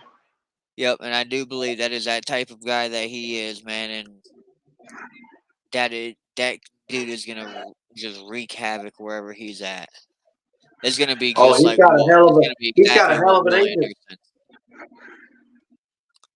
Oh, bro, it's gonna be exactly what Will Anderson was or is. Oh yeah, yeah. Will Anderson's a monster too. I think he's going to be a fucking stud in the league for years to come. Man, I can't tell you a more successful draft. I can't tell you a more successful draft than the Houston Texans have had in the last recent years. They nailed it. That suit is clean as fuck. Yes, it is. Seeing it up close. That suit is clean. I like the pins with the JC on it, and you're just biased. But because I guess you got a right to be. Because I'm adding into my football team now. I don't just have cheerleaders.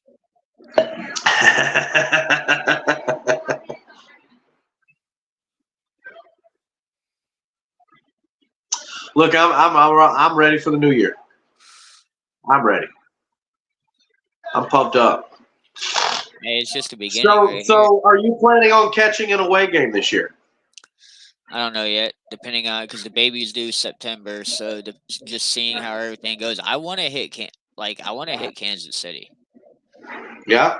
But my issue is I believe it's going to be in like the winter time, and I'm going to appreciate that and enjoy it. But I don't know how she's going to feel about that.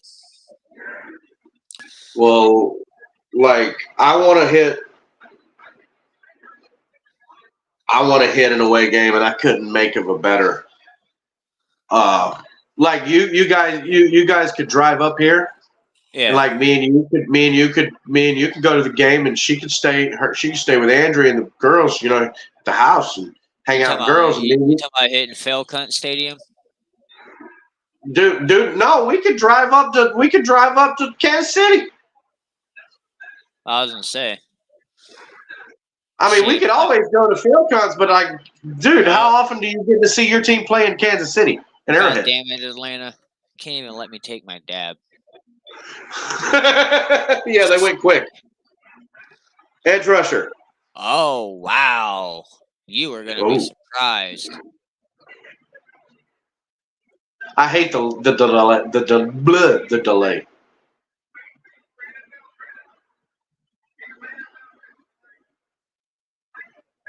Oh!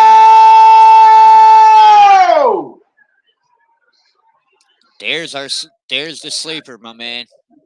I was wrong on who he was going to, but there's my sleeper. Kirk Cousins better do his damn job. That sucks. That's nuts. Because holy shit. Wow.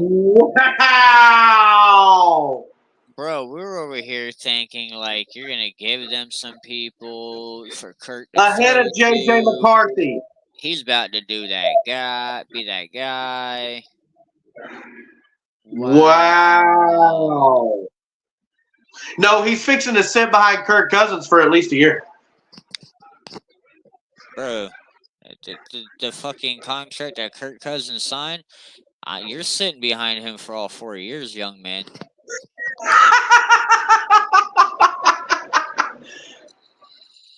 He can restructure. He's better off retiring. Yeah. I think that's probably what he'd do. Hey, Michael Penix ain't got far to drive to come home now. No, he don't. Wow, that's a surprise. That's a huge surprise. That'll definitely be my. That's not a sleeper first round pick because I expected him to go at 13 at the highest. But at the lowest. But holy shit, Atlanta scooping in at 8 to take Michael Penix Jr. That is I guarantee that's going to be the surprise of the first round. Look, watch the trades now. You got Chicago at number 9. Do they stack up and give somebody like Roma Dunze a shot to go along with, their new quarterback, Caleb Williams, or do they gain draft capital and move back? Because as you see, quarterbacks fix to fly because you ain't got but 2 of them left that are worth a shot. Yeah. Now, I'm not taking anything away from Spencer Rattler saying he can't make it in the league, but at the same time, I think Spencer Rattler is one of those guys that you put somewhere in, like, we'll say San Fran, and you let him kind of just sit there and learn the system, kind of like a Josh Rosen effect. You don't need him to come in right away. Yeah. But he's good capital to have. He's good backup to have. I think that would be a good one to see. Do the Bears go Brock Bowers and put him in with Cole Kmet? Because they've got Keenan Allen, DJ Moore, DeAndre Swift at running back, a conditional 6th-round pick for Justin Fields. I just can't get over that. Dante Culpepper was the first. He went 11th. Wow. Michael Penix is the earliest quarterback to ever go before he was projected. That's nuts. That's nuts. I mean, I'm going to be honest with you. They got the steal of the first round. I don't know, man. Maybe a Dunze? Maybe Fuagua? I mean, you could go Fuagua and give him some protection, but like right here, I mean,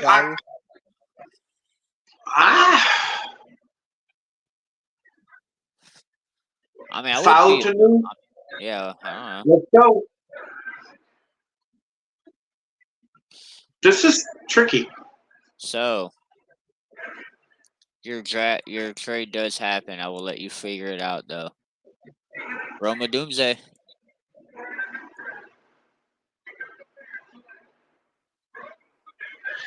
Him and Caleb Williams, it's kind of written on the wall. Him and Caleb Williams have been hanging out the last few days. Yeah. The writing was on the wall.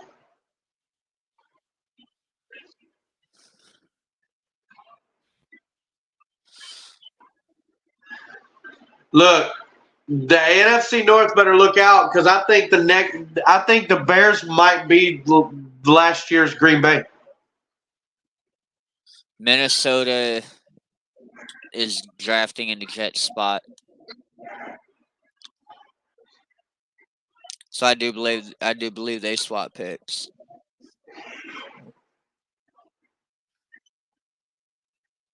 It hadn't showed on my end yet. No, I just got the update. I just got the update off ESPN or from Adam Schefter. Okay, yeah. And who is it? Minnesota and the Jets seem to have swapped. JJ McCarthy. JJ McCarthy.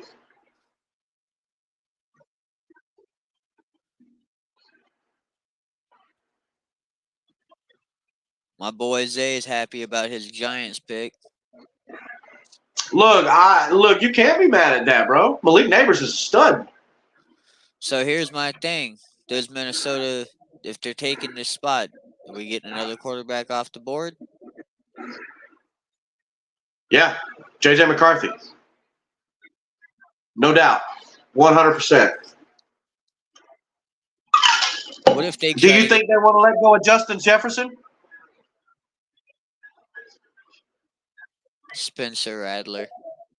Justin Jefferson is not, and I repeat, Justin Jefferson will not sign another contract with the Here's your Minnesota trade. Vikings until he knows that there's a quarterback there that he can play with. So, yeah, I believe J.J. McCarthy is that guy. And that way, that'll secure him for 5 years, and that'll secure Justin Jefferson for another 3 to 4 years. Oh, boy. Caleb Williams, DeAndre Swift, DJ Moore, Keenan Allen, and then Roma Dunze. Oof. Chicago is going to be I'm trying to one of tell the you. teams, bro. And you ain't even talking about the tight end yet. Cole Kmet. Yeah, he's a solid tight end, bro. That's why I He thought put it was up funny you decent were fantasy numbers. That's why I thought it was funny that you were thinking they were going Brock Bowers.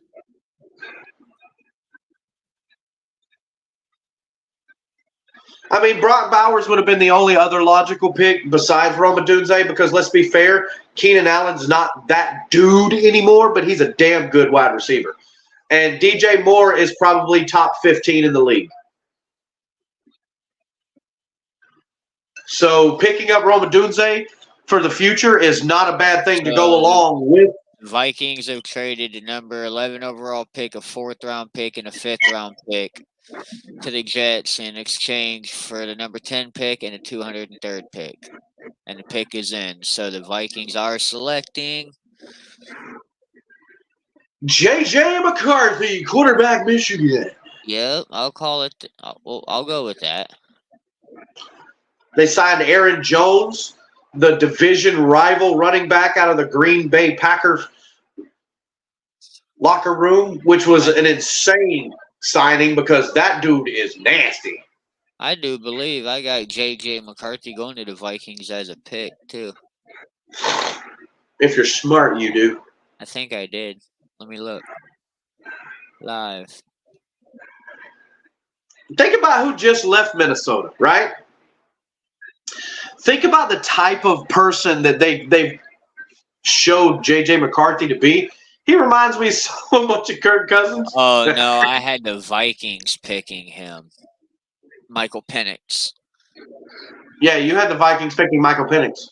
I had McCarthy going to the Patriots. I hit Joe Alt, though. Yeah. My live ones. My first defensive player is Dallas Turner.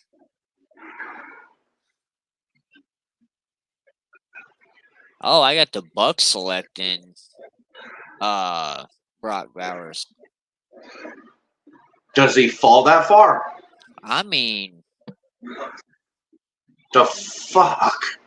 could he? Look, if we don't sign Brock Bowers and he is sitting there at 26, I'll log off immediately. Yeah, dog. If Brock Bowers is in, we have. I mean, no offense to K. Dotton. I love that dude. But you couldn't pass up on a talent like that dropped like that. That guy is he's a Kyle Pitts. Damn, dog. Lightning are about to be down 3-0 in the series. Fuck. Dang, they lose again? Bill Belichick skeptical of Drake May. The ex-Patriots coach thoughts on the New England taking number 3. He compares himself a lot to Josh Allen. We'll see.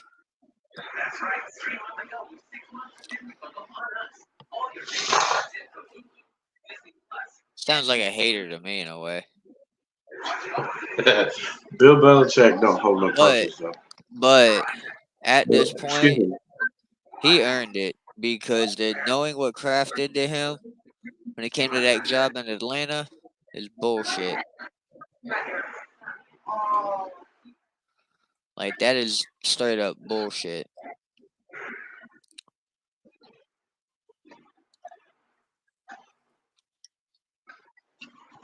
I still can't get over the Falcons jumping in and swooping up Michael Penix. That was crazy.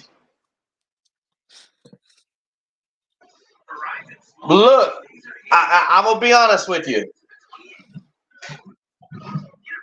I'm a fan of Raheem Morris. Oh, no, dog. I'm happy Raheem got to get his shot again. I hated this in Atlanta. No, he deserved his shot again. But you don't. That's fucked up what Kraft did. I don't care where Bill was looking to go, whether it was a head coach or a coordinator. Yeah. For you to step in like that after being out in the public talking about, he's been this great thing, this and this great thing, that for all these years, and then all of a sudden, knowing that was he shitty. brought to your fucking team. Yeah, if you did feel that way, you should have went to the grave with that. Maybe he maybe him and Tom, maybe Kraft and Tom talked, bro, and there's some things there. Well, I mean, I believe honestly that Bill Belichick's the reason Tom Brady didn't retire and end his career playing as a Patriot. Oh, it's already noted as that. Like that. I just he was the reason why he wanted to move on and change.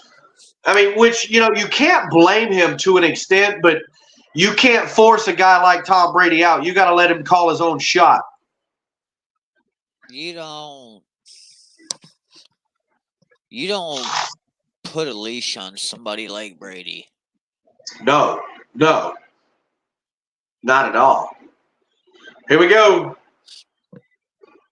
Hey, so here's a thought. The Bears and the Patriots have taken their quarterbacks of the future twice in the last 3 years. Wow. That sucks.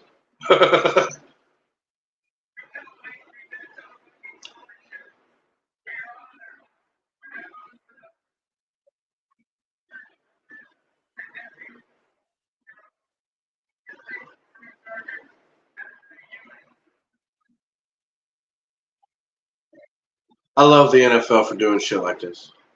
Yeah, but there's parts of it that I don't know how I feel about it, bro. It's an uneasy feeling. Well, I mean, let's just be fair. Some of it's like I get where you're coming from on your position,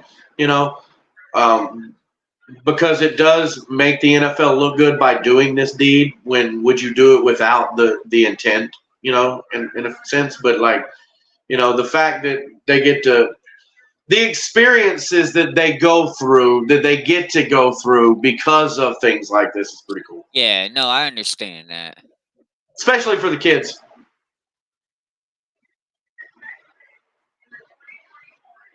JJ McCarthy, number 10. I like it. They needed something. They needed somebody. Look, and he stayed close to home because he's a Michigan boy. Yeah. He's from Michigan, so he's close to home. Yep. That's a good pickup for them, I think. Let's talk about it, man. College football national champion, almost 3,000 yards, 22 TDs last year. I mean, I think he's probably the most underrated QB in the first round. So here's my question: How much of this did Aaron Rodgers have on this trade?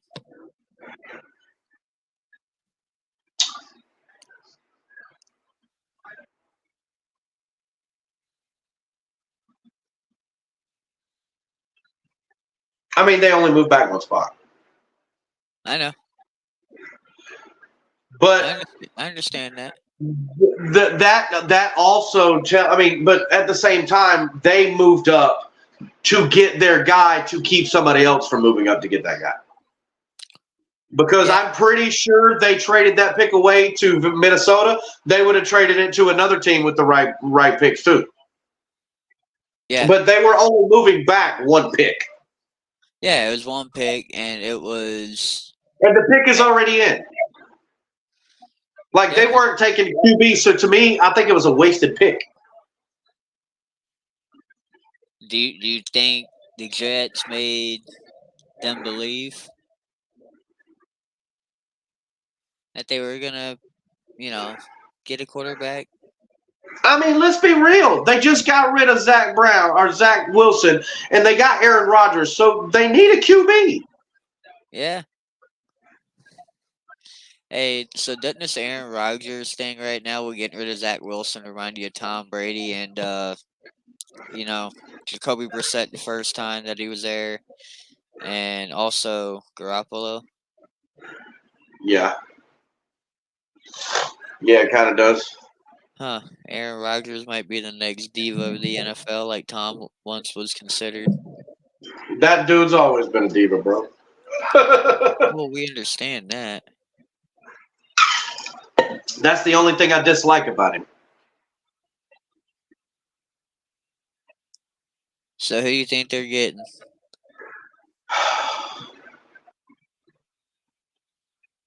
Tackle. Tackle or Brock Bowers. I mean the need to me. Think about it. Tackle.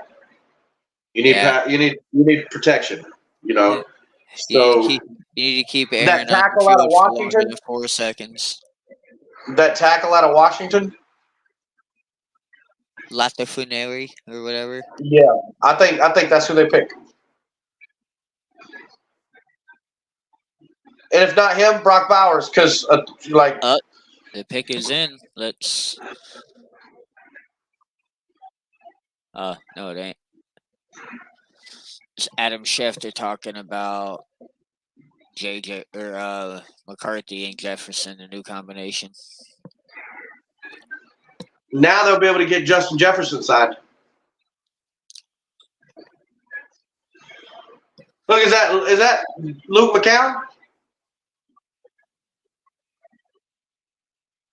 Is he in the front office of the Vikings? Oh, I think he's a QB coach. Or is that not Luke, but Josh McCown? I didn't say you mean Journeyman Josh. Yeah, Josh McCown. He's a QB coach for Minnesota. I ain't gonna lie, bro. Them lights out there in Detroit at night look nice.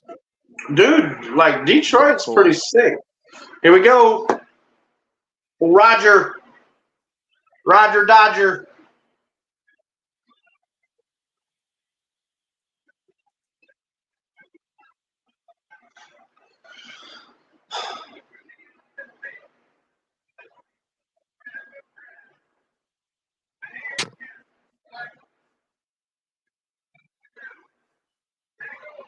Not mad at that at all, bro. Tackle. See, look, why I can't. You know, this is the part of sports journalism I really don't like. Why I gotta talk and say their names. Yeah, it's part of their job, but man. Fashanu. Yeah, can I just like nickname you and not get in trouble? Right. Well, no, because his initials would be OF and. No, I'd call him Ollie. Ollie for show. Yeah. Excuse me. You're like, Come here.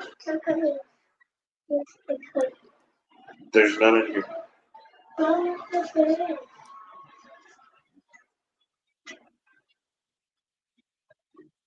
Look over there. So up next we have the Denver Broncos. and their pick is in already. Dude, if that pick is in, Yep. wow. Well, give me 1 second because they need to work on this because I need a drink.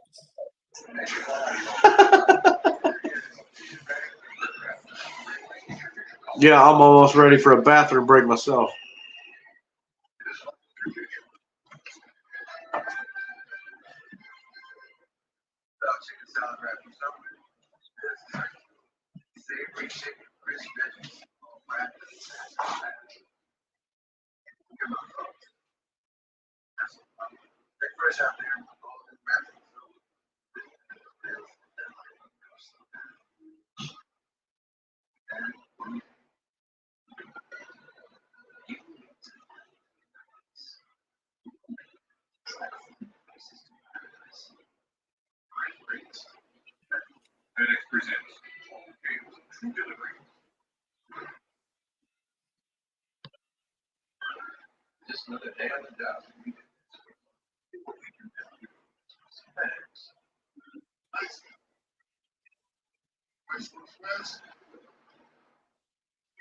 Damn lightning.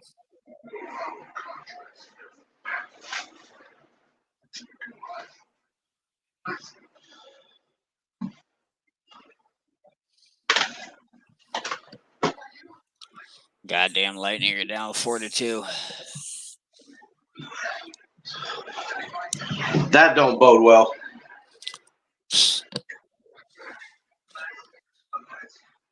You know how many people are about to be leaving and going to the bar to figure out where the draft's at? Yeah, no doubt.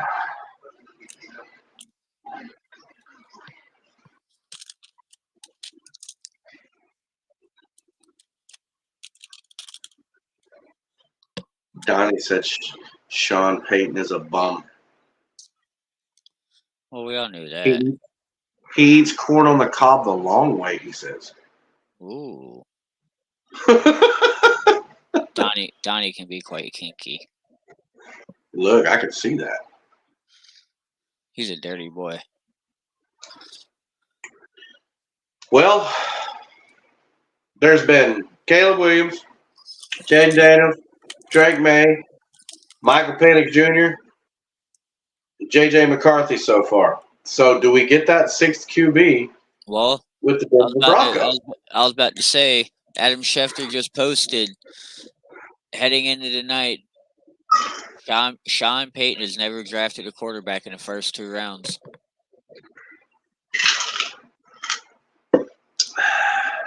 Maybe it is time.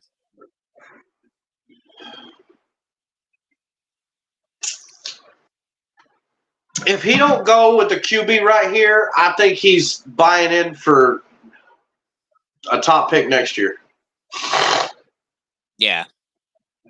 Because you can't win shit with what you got. No offense to those guys. They're in the league and I'm not, but still, you're not going to win an NFL season, and go to the playoffs and do much with those 3 guys in your QB room. Hell no. Not this year. I mean, you might be able to build, Zach Wilson up for a couple of years, but he's not a long-term guy.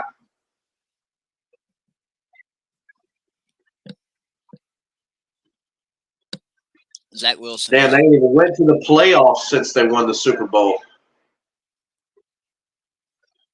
Wow, that's been 9 years ago? Holy cow. Yeah. And that Russell Wilson debacle, that was just a bad thing all the way around. Bro, that's funny as hell to me.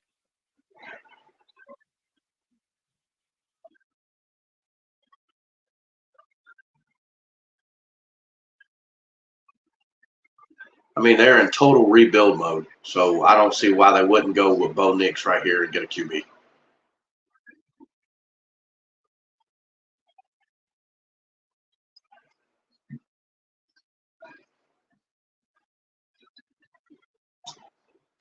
So we have yet to see a quarterback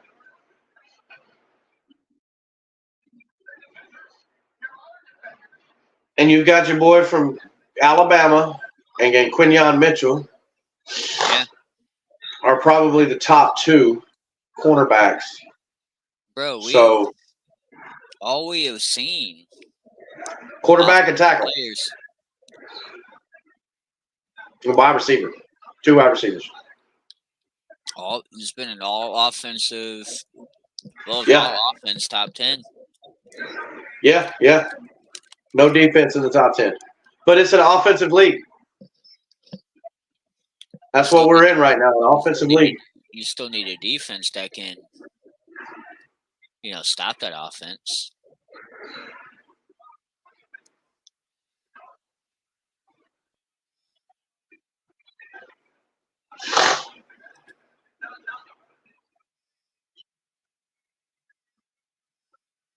Here we go. Let's see if I'm right. I probably am not, but I would. If this were me, I'd go Bo Nix. I'd go Bo Nix. If you're Sean Payton, what you got to lose? The guy spent 6 years in college. You telling me you can't teach this guy to win football? You got your guy.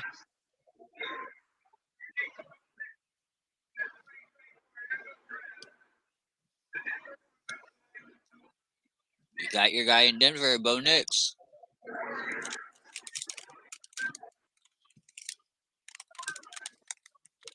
I knew it. I knew his ass was going to go to Denver. And the top, like I told you. It's like you can't look at the quarterback room. I'm like, I kept looking at that thing all day long. Kept looking at the depth chart, and I'm like, no way in hell Sean Payton is going to go through 17 games with these three guys. There's just no way. And he traded away everybody else? No, he's going to get a QB. He's starting from the quarterback, and now he's going to build out. He's got, what, a 10-year contract when he signed last year?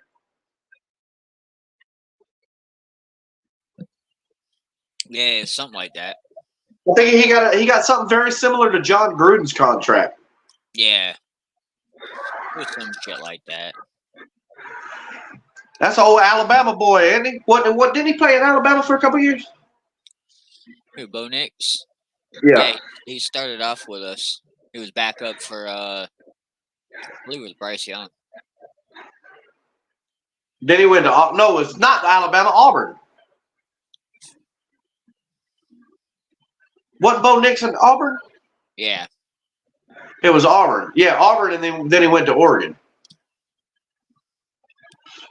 Sean Payton got his QB in the first round. Everything. Look, never say never.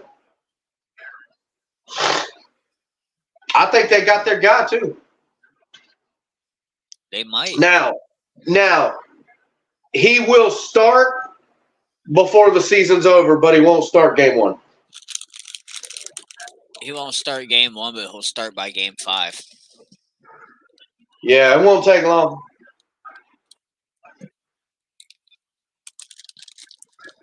I mean, shut the front door if he takes that starting job, but I believe Jarrett Stidham might win that starting job. Yeah, the pick is in. Speaking of the Raiders, bro, you see Antonio Brown talking about he was retiring as a Raider. Yeah, never played it down for him. That was great. Yeah. I'm like, all right, bro, but you're a Super Bowl champion because of who? That part. I mean, your name was made because of what team? Well, I mean, and not us, but what in Vegas or what? Steelers. Yeah, like Ben Roethlisberger helped that guy make a name for himself. That, and I mean, bro, if for Le'Veon Bell being who he was, they wouldn't have had to fucking need a receiver the way they had him.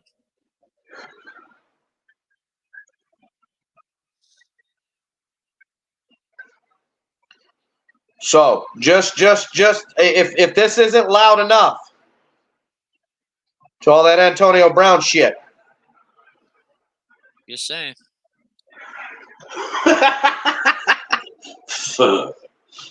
I believe he's I guarantee you this. You put Antonio Brown, you take away the early part or take away the last few years of his career.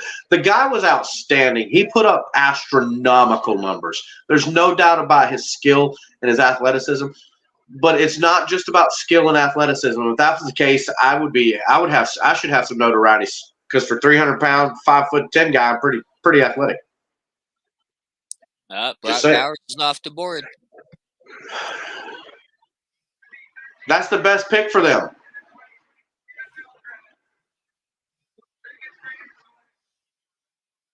I ain't mad at it one bit. Hey, all I can say is it's Minshew to Bowers. Yeah. Because unless you get Spencer Rattler and he beats out Gardner Minshew. Hey, all I know is I got a family member that just got drafted to the Raiders. Oh, you're related to Brock Bowers? I don't know.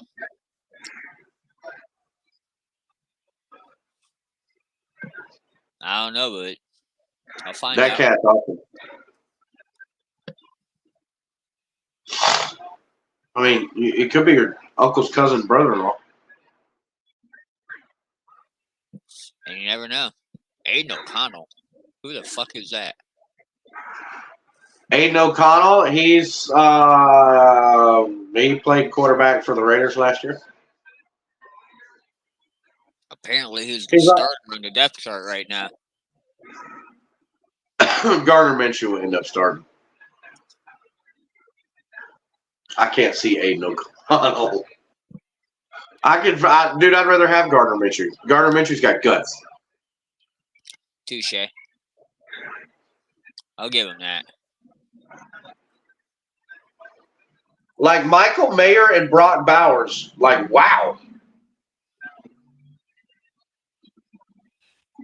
Are they planning on moving Bowers outside to tight or wide out? That would be crazy. I mean, he's got the ability. Well, the Taints are on the clock. I think they go tackle. I mean, They just had a lineman retire today, I think. I mean, they could just fuck off. I mean, they're going to lose. That's an option. They don't need to draft a good guy because good guys shouldn't go to situations like that. I mean, I know we're supposed to be like non-biased and impartial to like all NFL teams because we cover all NFL teams, but fuck the Saints, fuck the Falcons, fuck the Panthers. Just throwing that out there. Hey, and by the way, fuck the Cowboys. No, this ain't unbiased. What the fuck? It's always fuck the Saints, fuck the Falcons, fuck the Kittens, fuck the Cowboys. Excuse me. And if you don't like it, go argue with your mammy. Hey, they might have a show on their Facebook page, but this is go Bucks. That's all I gotta say. No, I'm not taking it. No, this ain't a shot at that. Where are we at? Pick 14. Yeah. Yeah, this ain't a shot at J Buck for that, man. I love when he tells people to argue with their mammy. I love that shit. Bro, that is one of the greatest fucking things. Like, here's how I feel, and if you don't like it, go argue with yourself. Alright, say less, bro. Yeah, no doubt. Yeah, bro, I love that, and he's those type of people, bro. You can have a legit good conversation with. Oh yeah. A good. I mean, on all kind of subjects. It really don't matter. Man, I've had so many different types of conversations with him, dog, and he boogie down to earth, man. Shout out to Boogie. Yes, sir. The pick is in. No, the pick is not in. I have a Eclusa commercial going on my TV right now for some reason. This is really awkward. I don't get commercials because I'm on the app. Oh, okay. I stream everything. I don't have cable. I got Sling. Fuck you mean? Yeah. I don't. Fuck cable. I pay $40 for my internet and my cable and all that good stuff, so I'm good to go. Yeah, we spent like $40 for the internet, but it's like $20 or some shit, or like $25 for the fucking Sling.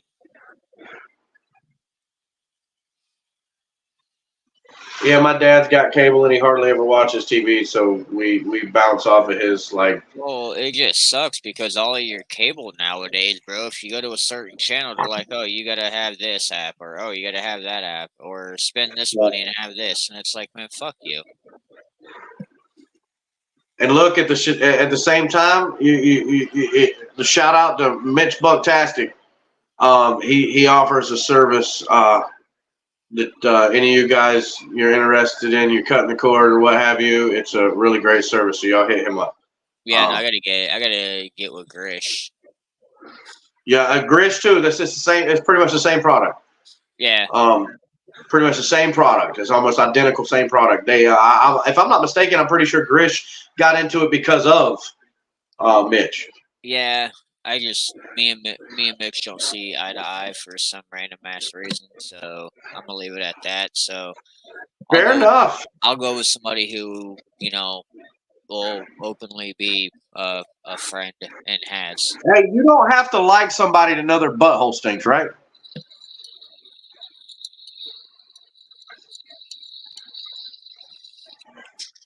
Look, the Saints are using every minute of this fucking clock, dude. Everybody in the draft has been like, yeah, we know who we're getting. We know who we're getting. We know who we're getting. The Saints are like, oh my God, what do we do? What do we do? They're like, well, we got Derek Carr, who sucks. Alvin Kamara, who's starting to suck and can't stay on the field.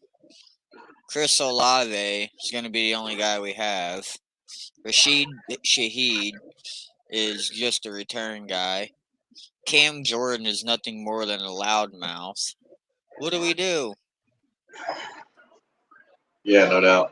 So who do you think they go? Where do you think they go? I don't know, but they can quit clapping because they ain't going to win shit.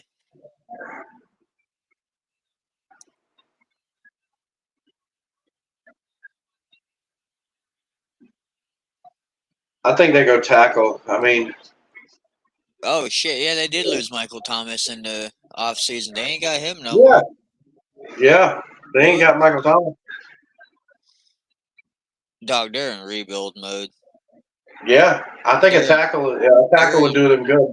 They're in we're fucked mode. Shout out to whoever that is in the background in the Mike Evans jersey. I see you with the takeover patches on.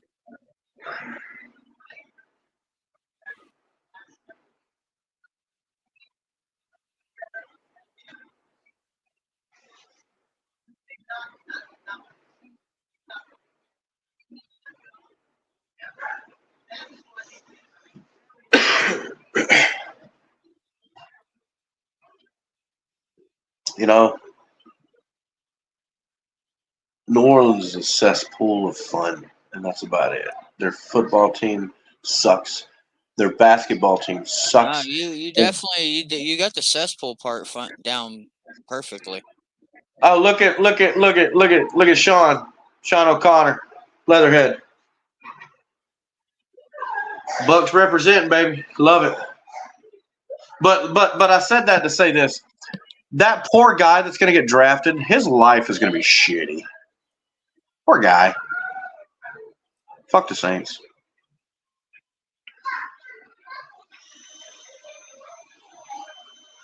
Oh man, I feel bad for that guy now. Pick is in. It's on our screen. The Taint select tackle Talise Fuagua. Yes, sir. That is what I'm talking about. Tackle. I know that look, not one interior so far has been taken, and that's a good thing. Yeah. We've got 12 picks before we pick now. 11 actually.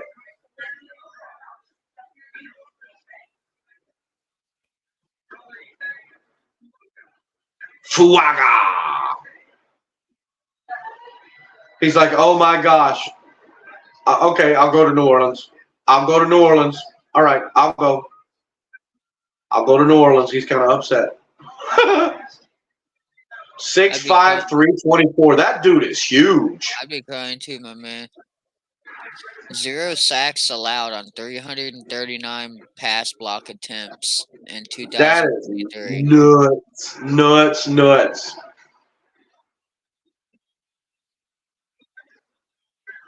New Orleans, I don't like. They don't really have much for them right now. That's a good draft pick right there. It's a solid draft pick. I will not argue with that one bit. That's definitely a draft pick that shows you're in rebuild mode. The Indianapolis Colts are now on the clock.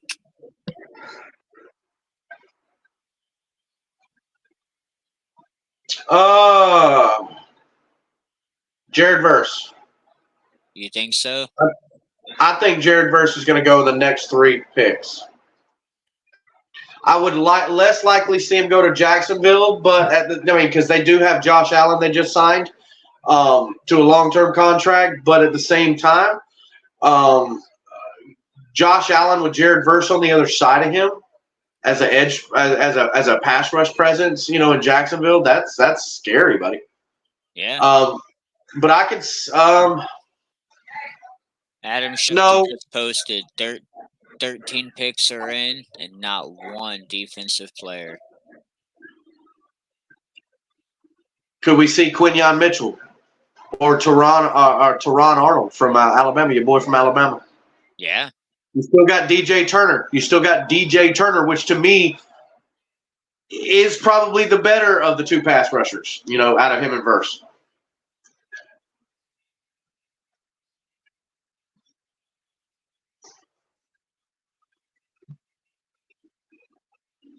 I mean, do you go in there and pick up, that last tackle that's projected in the first round and Fontanua, to help give protection to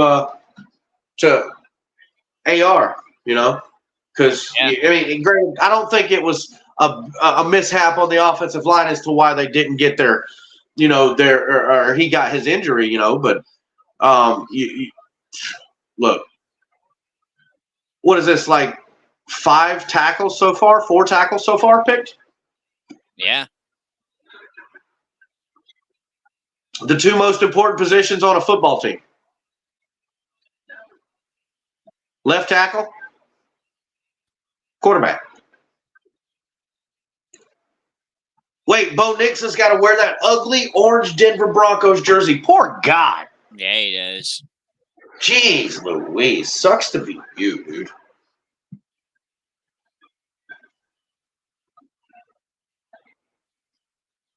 Four minutes left on the clock. Teams are starting to baiting. I'm pretty sure, this is, we got 1, 2, 3, 4, 5, 6, 7, 8, 9 picks.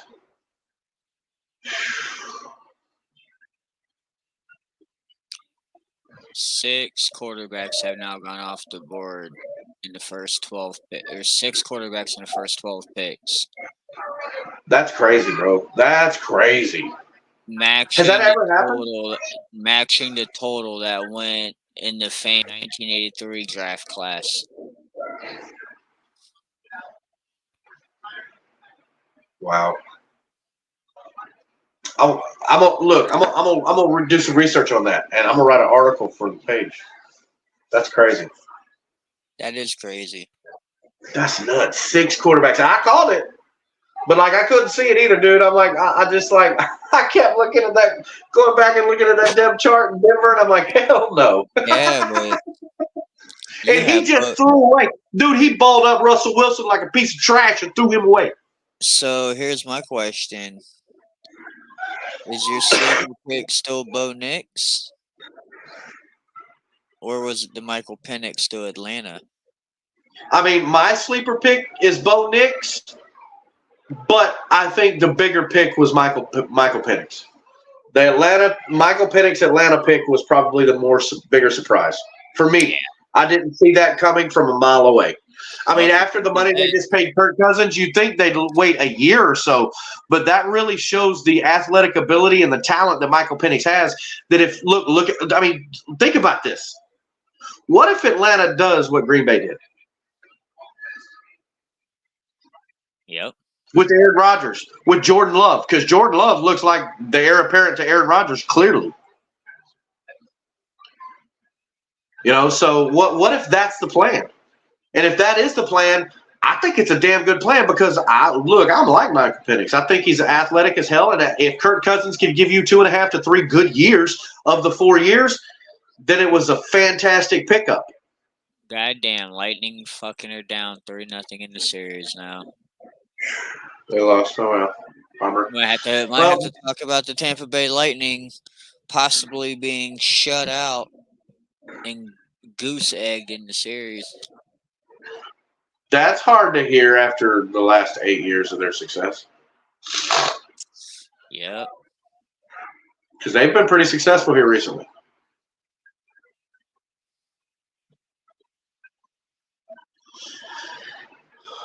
Well, we've seen one trade.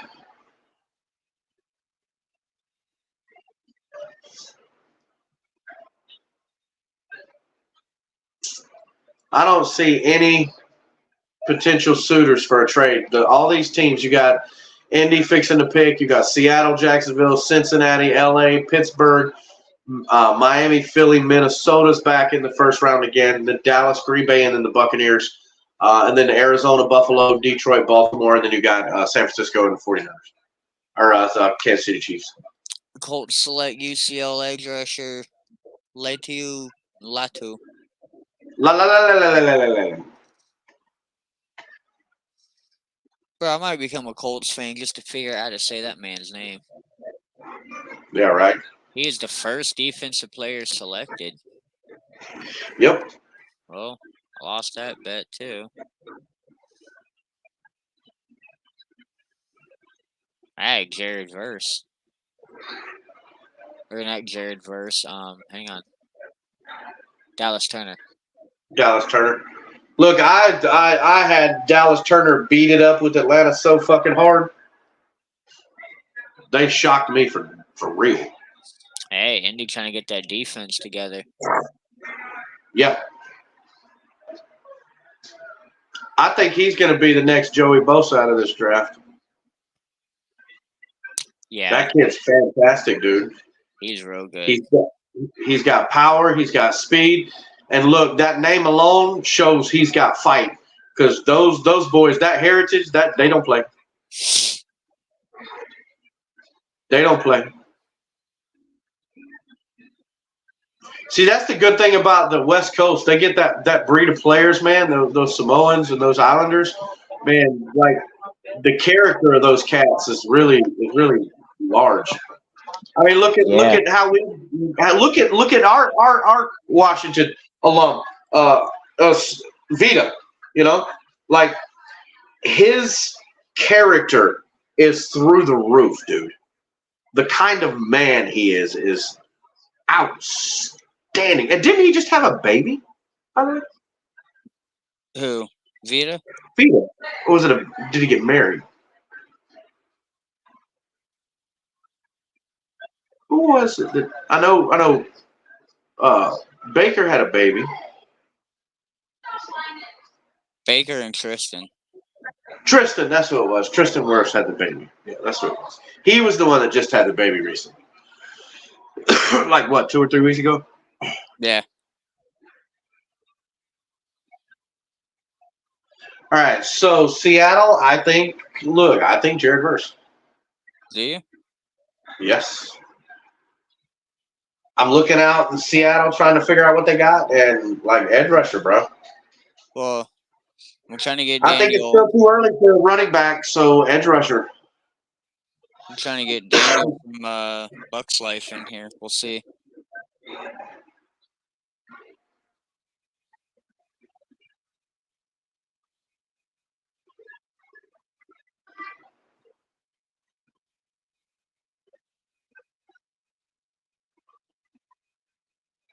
That's a good pickup for them. The Ted Hendricks Award. Yeah.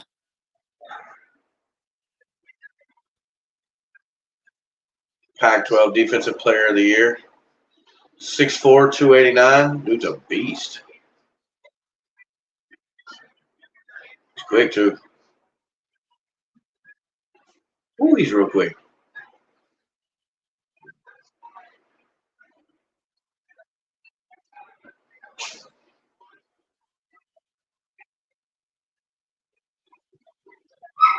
Okay.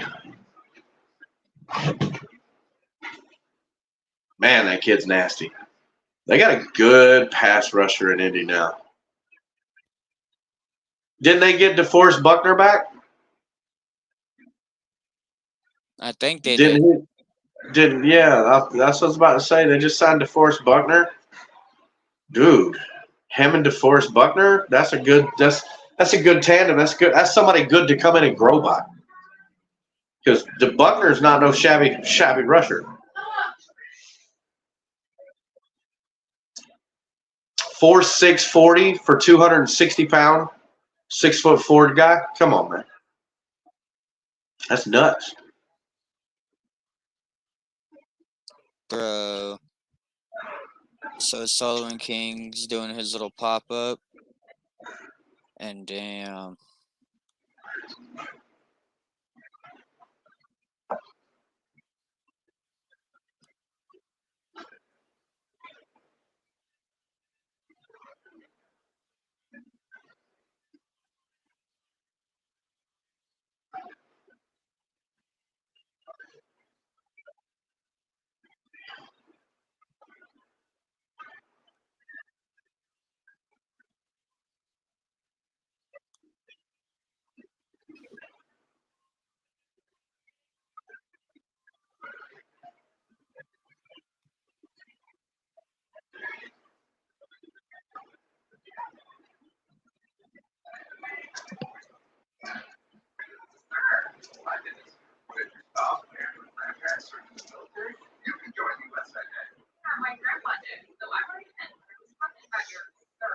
Now I'm getting everybody commenting and stuff for the baby. Yeah.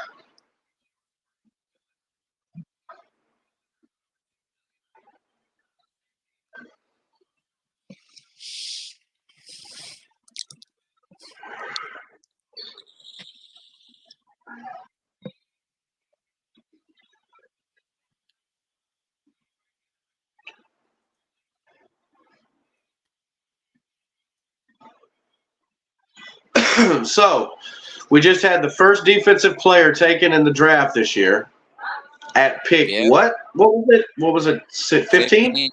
15. Wow, that's crazy. Wow. A little bit before halfway through the first round, man. First defensive player came off the board. I don't know. And you well, look, for me, you could justify every one of those offensive picks. Kind of. Which one can you not? I mean, Atlanta, bro. I would have went defense. Just saying. We talked about it. Well, you know what? Well, you know what the pick says for me? That they're building for the future, and you can't, and look, I don't know. I want to say that they had a private workout with him. Yeah. But at the same time, just because you have a private workout don't mean much. And a lot of people suspected that he could potentially fall into the second round because of his health. But he got that clean bill of health at his pro day, and that really changed the game for him. I don't know, man. Like, you could spend all that money though. Like quarterback, like I feel like you probably should have went another route. But who am I to fucking tell Arthur Blank and all them how to spend their money? Well, I mean, there was a definite need. There was a definite need at pass rusher for the Falcons. You can't argue with that. Now, that being said, Kirk Cousins is likely to get injured again. He gets injured, that voids his contract. Okay, insurance plan. But at the same time, don't you want to sit your rookie quarterback for a couple of years and get acclimated? And let's be fair, whether we personally like him or not, Kirk Cousins is a consummate professional. What do you mean, like him or not, dog? I think Kirk Cousins is shit. I love Kirk Cousins. I mean, I say that. I say that saying that I was at the game. I was at the You Like That game, bro, and I didn't like that. I didn't like that. Listen, didn't like it. Like Kirk Cousins because it is like that skinny white, the skinny guy version of Fitzmagic. He's relatable. He is He really is, bro, without the beard. I agree, and all the kids. Hey, shout out, bro! Buckaholics are in the building. Jay McGill. Hey.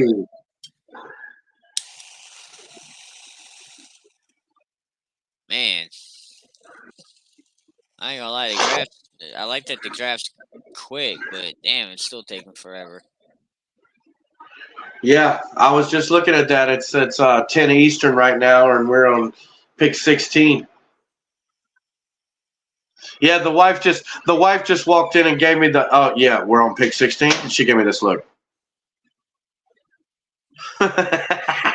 Well, luckily the baby got her sleeping right now. Oh, I bet. She spent a lot of the day hanging out with me after we got home from work. So, the pick's in.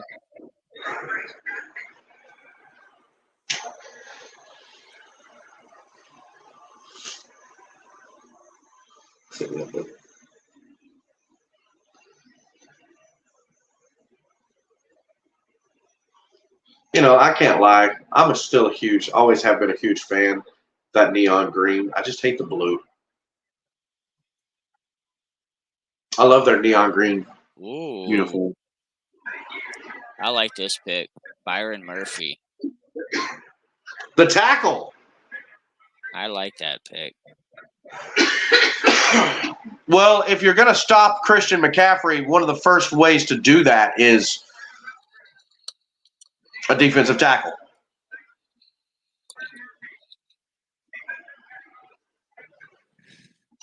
I mean, that boy's an animal. I'll Yes, he is. call a spade a spade. Yes, he is. Yes, he is. Yes, he is. He's my size, but he's a little bit taller than me, and his bench is probably better than me. Bro, he's like if you'd have put Will Anderson on the inside.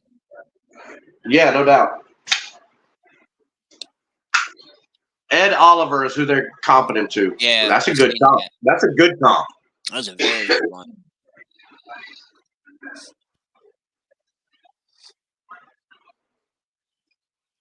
Yeah, I like that.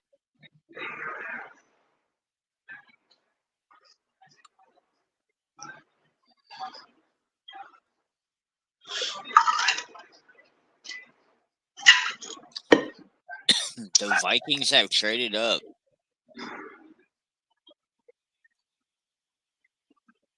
To Jacksonville spot? Yep.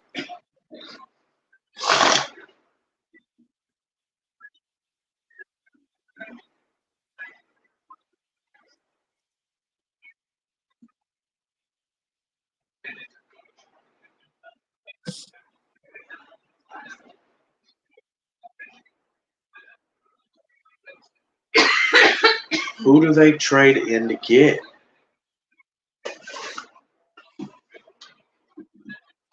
Look at that. Byron Murphy, Leonard Williams, Boya Mayfield, Devin Witherspoon, and Rick Woolen. Rick Woolen. That is a nasty combination on defense, bro.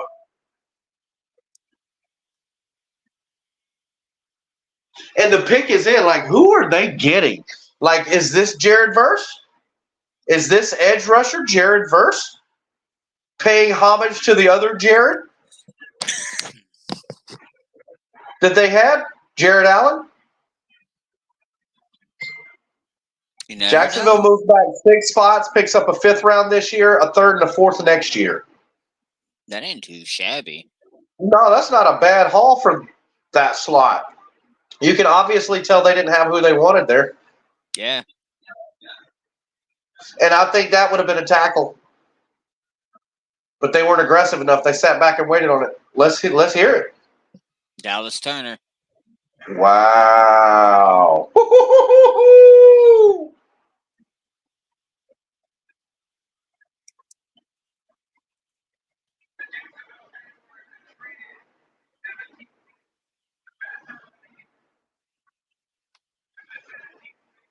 Nuts. That is crazy.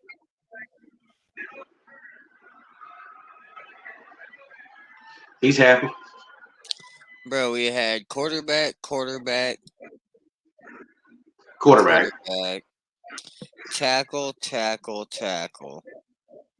defense.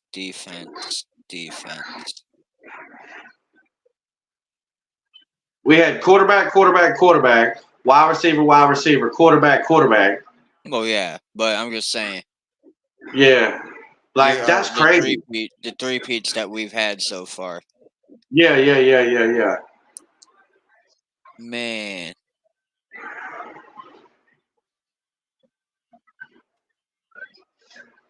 That's a good pickup for them. Hey, so do you think they have, like, these players' jerseys in, like, all 32 teams? Yeah, well, here's the story. I actually read an article. There is a guy that literally, once the pick is handed to the commissioner turns and gives the pick to that guy. Yeah.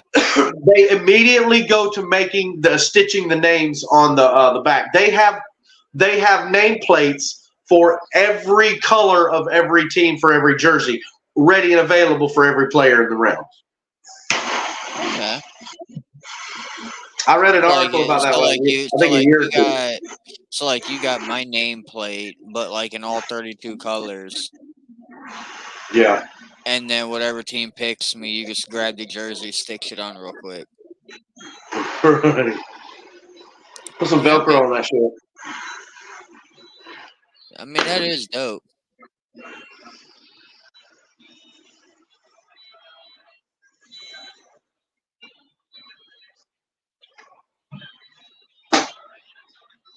I mean, I would love to sit in and figure that out one day. Look, the mascot was the only son of a gun celebrating in Minnesota. I mean, They don't watch SEC football that far north. nah. Well, they're gonna know Dallas Turner because that dude is serious. If he can do what Will Anderson's doing in Houston, bro, he's gonna be fucking nuts. Now, with Trey Hendrickson wanting to get traded, does the Cincinnati Bengals draft Joe Burrow's protection on the offensive line? Do they go wide receiver because T. Higgins wants out? Or do they go Jared Verse? Or I mean, you can go cornerback. Or what if somebody trades to Cincinnati?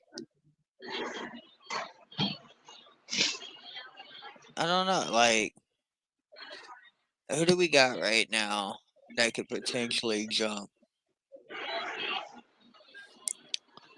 I mean, could Dallas, Green Bay, or Tampa Bay are probably Arizona, to me. Hang on. Could Arizona take Cincinnati's pick?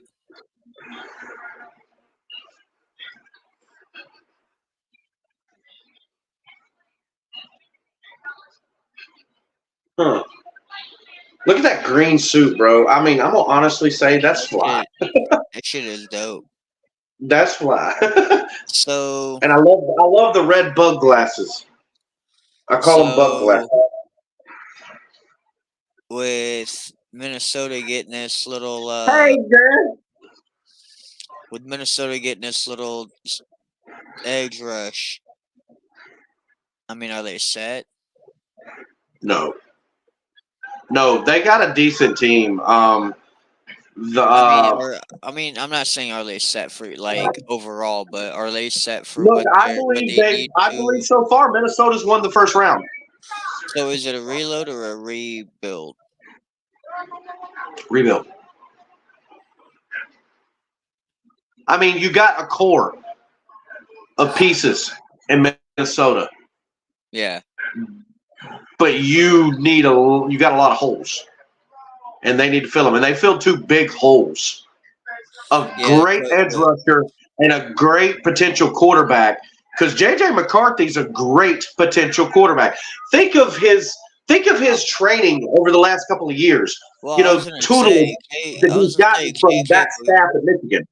I was going to say, like, J.J. McCarthy, I've been, that's why I had him going third overall, bro, because I felt he kind of embodied what it would have been to, I guess, be the Patriot way. If they're still running that. But, like, I felt that was more the answer because, yes, Mac Jones was kind of what they were looking for fundamental-wise. Drake May is a great pick. Not gonna bullshit. I think Drake May's a perfect pick for New England. I just hope that it's not the wrong pick. Honestly, like I said earlier in the show, brother, I think Caleb Williams to Chicago was the right choice. I believe Jaden Daniels to Washington was the right choice. I believe Drake May to New England was the right choice, and I believe that J.J. McCarthy to Minnesota is a right choice.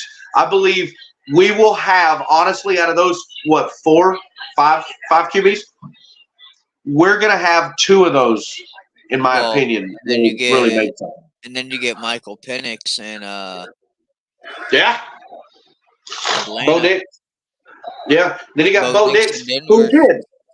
He was considered for the Heisman as well. And he was my sleeper. He was definitely my sleeper. So, and that was from an insider source. My insider. let's look at it real quick. We got the Bengals, the Rams, Pittsburgh, Miami, Philly, Jacksonville, Dallas, Green Bay, Tampa, Arizona, Buffalo, Detroit, Baltimore, San Fran, Kansas City. Do you see any of them potentially going and snagging like a Spencer Rattler? And just day one, we kind of clear all of your top people, your top quarterbacks off the board? I'm going to look now that they brought it back up. Pittsburgh is the only team. Only team that I could see.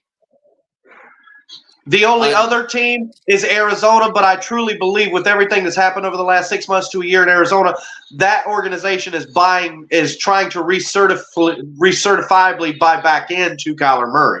So I don't see Arizona. So like the only option would be Pittsburgh, but that would mean they would trade back because you ain't taking Fiddler Rattler. You want to hear my thought? And it sounds crazy. Let's hear it. Outside of Pittsburgh, because yes, I'm on you with that. Kansas City. Backup. Not necessarily to be your Why starter. would you waste a draft pick on backup? What does Kansas City Let need? me say it this way. Why would you waste a first round draft pick on backup? Just to make sure he was there. Hell no. I'll go trade for Mims. Gardner Minshew. I'll go trade for Ben DiNucci. Ben DiNucci played good for 2 games. Yeah. Shit. Not a first round pick. Not Kansas City. Hell no. Not me.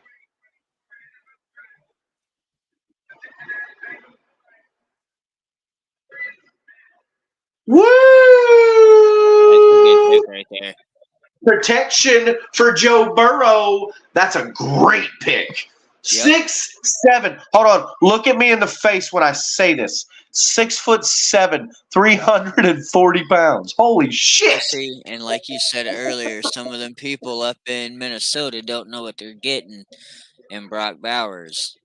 I'm here to tell you, man, SEC is where it's at when it comes to football. You think the Big 12 and the Midwest and all them boys breed some big boys for the inside? The SEC gives you some big boys. Look, I'm going to say this. The SEC, in my opinion, has the most NFL-ready core of rookies year in and year out. Absolutely. By the way, pardon me for my allergies are flaring up bad the last couple of days, and my nose has been itching, so you see me. Yeah, booger sugar is a motherfucker. I mean, if there ain't no booger sugar, you know. Snorting all them pixie sticks. Oh, we're past that stage, Derek. All right. Look, homeboy got a Falcon hat on the background. Kick that motherfucker's ass out the party. Poor guy. How he got a Falcon hat on? He should be wearing a Bengals hat. You gotta as soon as he got drafted, you just took it off. Here's my thing. Being in these groups that we're in, like the NFC South groups and shit.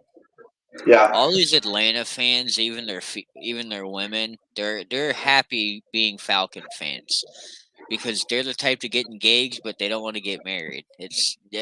We got to the Super Bowl, but did you win it? No, but we got there. But did you win it? No, but we got Michael Penix Jr. to the Atlanta Falcons. Man, hey, you talking to you. I'm talking to this little lady over here. She had old nap earlier. Took her nap. Look at the Rams fans are ready. They're ready. Hey, and they're even saying it right now. Atlanta talked to Kirk Cousins before the Michael Penix selection, and he gave the green light. Of course. Like that's consummate professional. It's crazy. You know. He doesn't get the credit he deserves. Here's the thing. If he was if it wasn't for that type of contract he was wanting, I would love to have him in Tampa if we didn't have Baker. You know, Like we weren't drafting a quarterback, and you were just like, yeah, here's Kirk Cousins though. I'd be like, I'm gonna be honest with you. I'd take Kirk Cousins for a year or two. And yeah, right now. But we don't need him, so good luck to you. yeah, no. Like you wouldn't have him as like your future, your franchise, nothing like that. I don't know why they ever thought that to begin with. Bro, do I see this correctly? The Rams practice facility is on the beach in LA. That is nuts. That Oh is wow. dope, bro. Oh, this is the first time. Oh, Hey, bro, it's the first time since they got rid of Jared Goff that the Rams get to pick in the first round. oh wow. Yeah, because they lost those draft picks against Stafford. Look, but that Stafford pick, that This would be Stafford like trade was us. worth it. They won him a Super Bowl. They wanted to be like us. Look, they might did it. But look, I They also did. believe Jared Goff keeps it up. He's going to win him a Super Bowl. You know what, bro? I like Jared Goff. I think He's he's a turned very fucking talented quarterback. Is he? he's turned me into a prospect. I mean, look, you know, he doesn't turn the ball over. He fights hard for his guys, and you know he's a very athletic quarterback. Surprisingly enough, Yeah. the Rams picking, trying to figure out they lost Aaron Donald, Jordan Fuller, a few other players. They lost Allen, a lineman. Oh, But bro. right here, The I gotta Rams are go with starting defensive line. Huh? Yeah, definitely defensive line. The Rams definitely have to rebuild that defense before they can even think of doing anything else. Yeah, no doubt, 100%. 100%. Let's see. This guy with the Ram mask on, loving it, straight loving it. Raminator.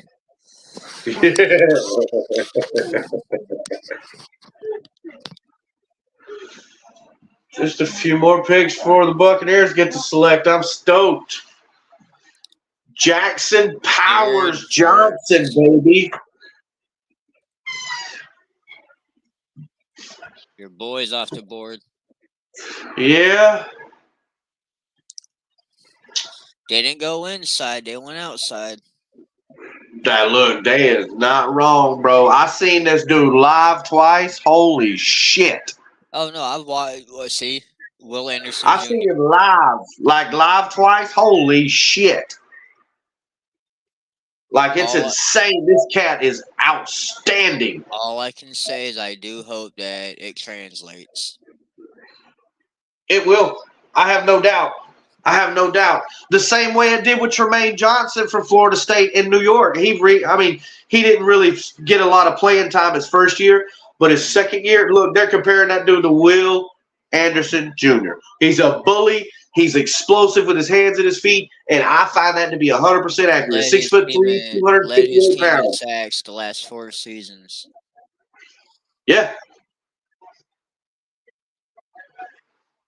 I mean, ain't nothing wrong with that at all. Come from a community college, I think, before Florida State. Yeah.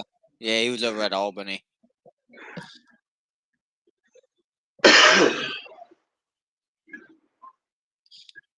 I do definitely remember hearing about him like before he hit FSU. I remember it was a big thing. Dude, Jared Verse, when he got to FSU, I was stoked because he came in the year Tremaine Johnson left. We were going to pick Tremaine Johnson. I can't remember who we picked in place of him 2 years ago. Who was it 2 years ago? Who we picked in the first round 2 years ago? Oh, who did we pick 2 years ago? Yeah, year before last.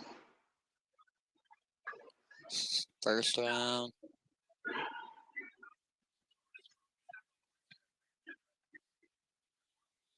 The Jets traded in the pick. You remember that, Andrea?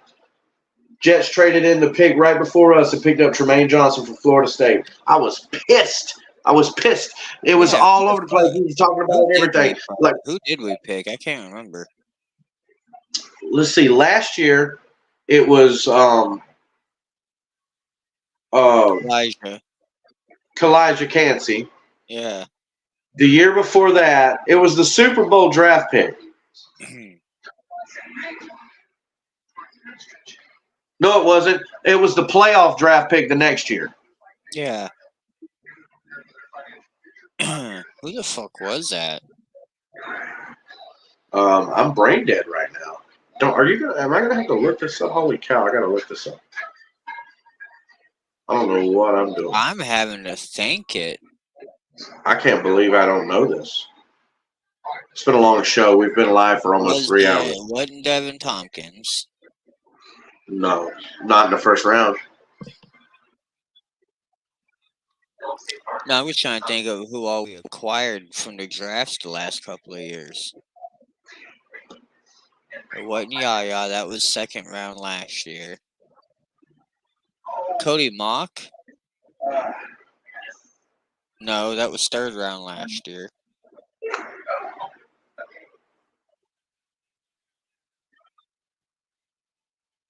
Camarda? No, that was like sixth round a couple years ago.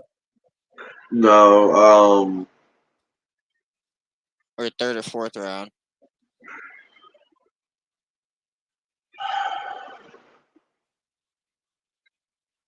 Trey Palmer?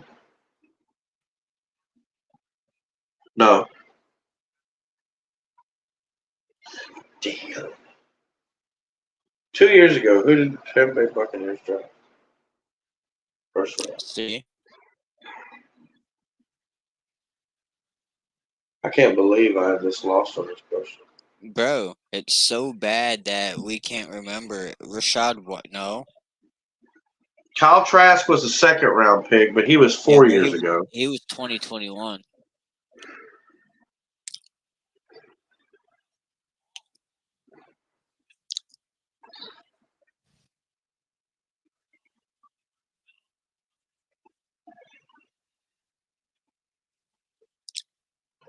Was it Luke Goddard?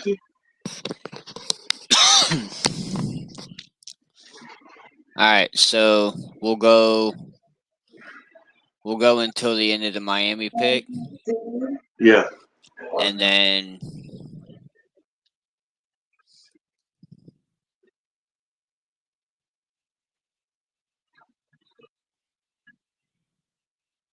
who was it? Logan Hall. That's the year we got Logan Hall in the second round. That's when it was. It was a second round pick, not a first round pick.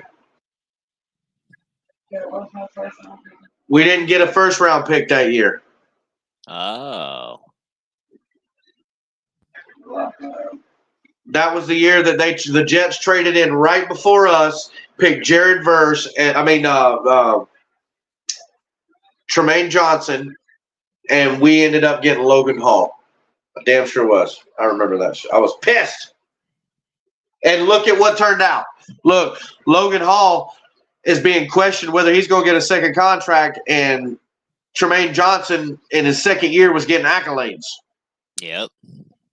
So, like, what the shit? That was a good pickup by the Jets. So we'll go till the end of the Miami pick. After Miami picks, we'll call it a show, and then we'll recap the rest of the draft tomorrow before we start power bombing. That works for me. 3 hours is a hefty show, brother. Yeah, it was. So we got. I mean, I had a good time. I enjoyed it. Oh yeah.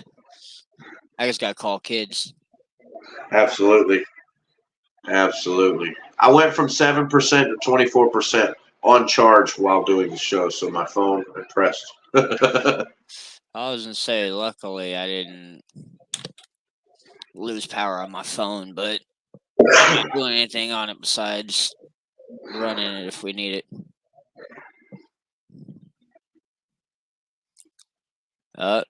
Here we go. The commissioner with this guy.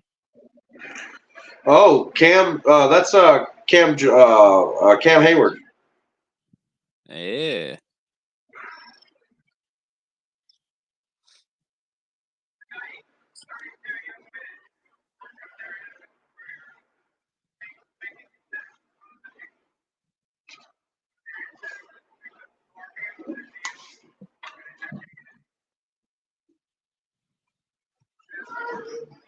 Yep. Go lay down. You can Yep. go lay down. You ain't been in there long enough.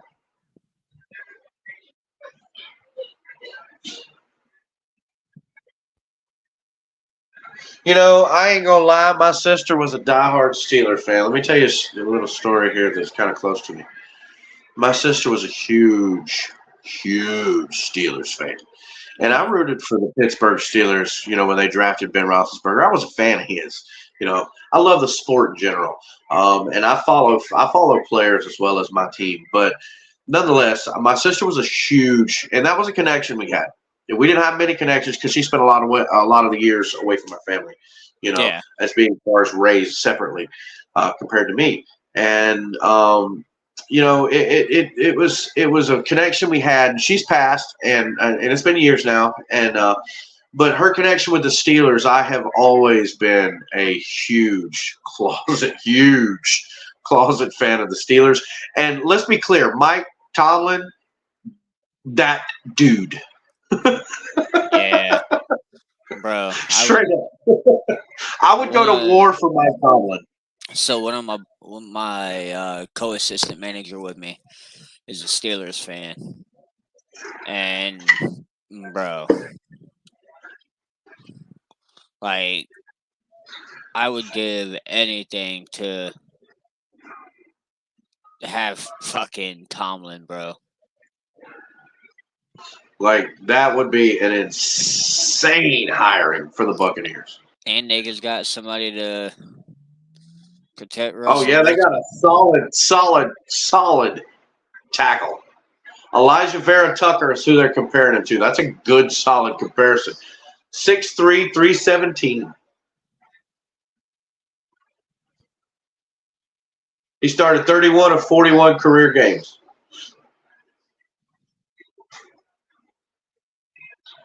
Wow, his hips turn real quick on that block. Hands stayed active. Like Michael Penix is always throwing it to a Dunze. Like, I guess that's why a Dunze got drafted where he did. Look at Mike Tomlin. He's smiling. He happy. He said, now I can protect the idiot that I'm going to pick to play quarterback. Bro, ain't nothing better than a Mike Tomlin smile. But look, they've already committed to potentially drafting a quarterback next year. They got Justin Fields, but they didn't pick up his fifth-year option. So he's a rental. Maybe. Maybe they want to see what they're doing or what they're getting with them. What, Kenny Pickett? No, Pickett's in Pittsburgh now. Oh, yeah, that's – huh? We're talking Pittsburgh. They're not Pittsburgh, Philly. Yeah, Kenny Pickett went to Philly. You're right. So, I mean, maybe you – who they got at quarterback? Don't they got Russell Wilson as well? Russell Wilson and Justin Fields, right? Fields and Mason Rudolph. Yeah, Mason Rudolph. I think Mason Rudolph's gonna retire a Steeler. I mean, play his whole career. I think it's pretty fucking cool. I think he's a hell of a backup, straight up.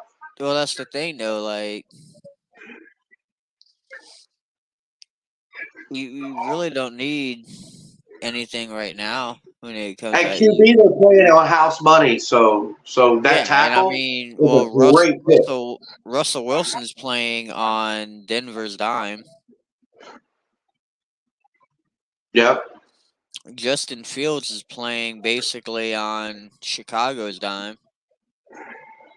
and for a spot. I don't think. I think I mean, Justin it's not even guaranteed he's going to be making training camp. I mean, who's to say that they didn't pick up his 5th year because they don't want to? What if they don't want Chicago's money? What if Chicago's 5th year option is what is it? Maybe it's not enough. Maybe it's they want to do something long term instead of just saying, "Hey, we'll commit for this 5th year." Yeah, maybe he I wins the mean, starting job, and then that'll change. yeah. I mean, there's nothing wrong with believing that he'll get a second chance. Oh, in Pittsburgh, he's sure gonna get a chance. He'll get a second. Well, not even that. Maybe he doesn't get a chance this year in Pittsburgh. Maybe they get rid of Russell Wilson at the end of the year. They re-sign Justin Fields, and it's boom. It's his team, his era, and it just goes A. I know you're behind a little bit. NFL draft starts at 7 tomorrow, so that's perfect time for our show.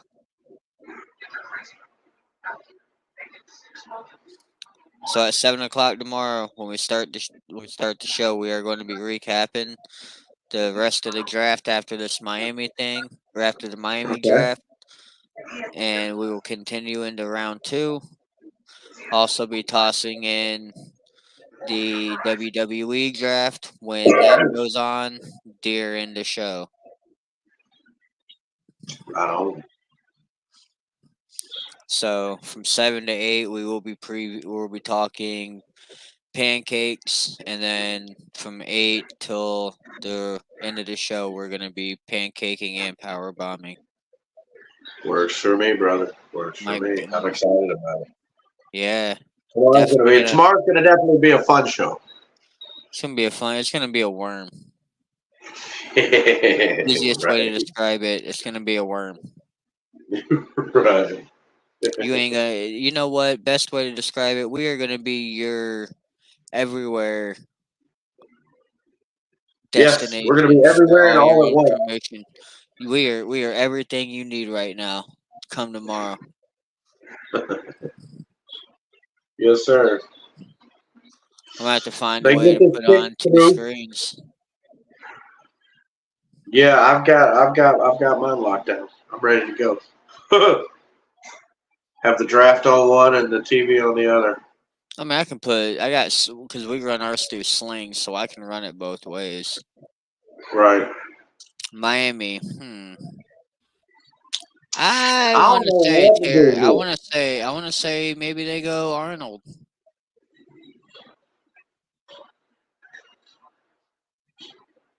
Teron Arnold. Okay. Yeah. I mean, they can honestly go Chop Robinson. They can go Chop Robinson. But I think Teron Arnold makes a better argument.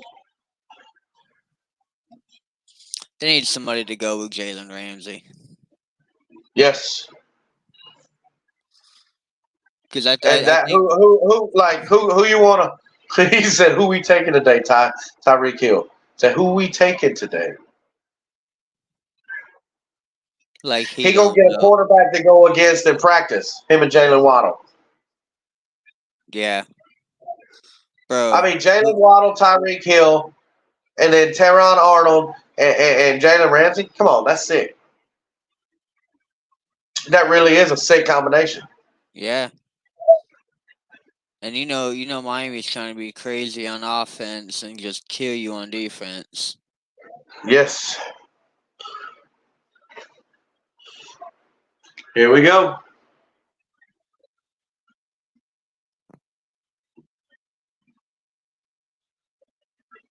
Chop Robinson.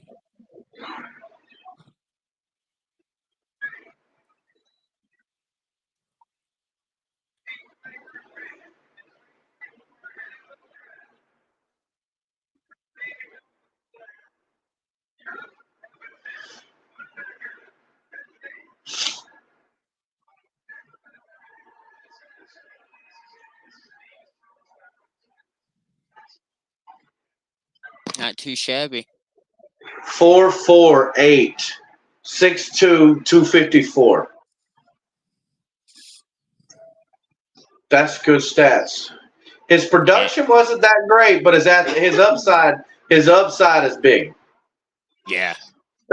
He's raw, you know. You got a lot of growth in him. So with those numbers, that dude could be an animal in 2 years. Shit, Man. a year, 6 months.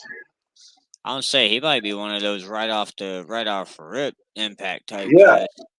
All you got to do is redefine your technique in the NFL. It's all about technique in this league, man. Yeah. You got to be good at your craft. You got to be really good at your craft. If you're a wide receiver, you got to know how to make cuts. You got to know how to work angles. If you're a lineman, you got to know how to move your hands and move your feet. You know, there's so many different skills that you got to have in this game, and it don't get no better than it sometimes. Watching these guys, like, this is exciting, man. I love it. I love the NFL, brother. Hell yeah. Well, Hey, we'll look, that pick was it the up last tomorrow. thing of the night. It was a fantastic show, dude. Yeah, it was. We'll pick it up tomorrow. 7 p.m. All right, brother. You know, same time, same thing, brother. ManiacBuc out. Out.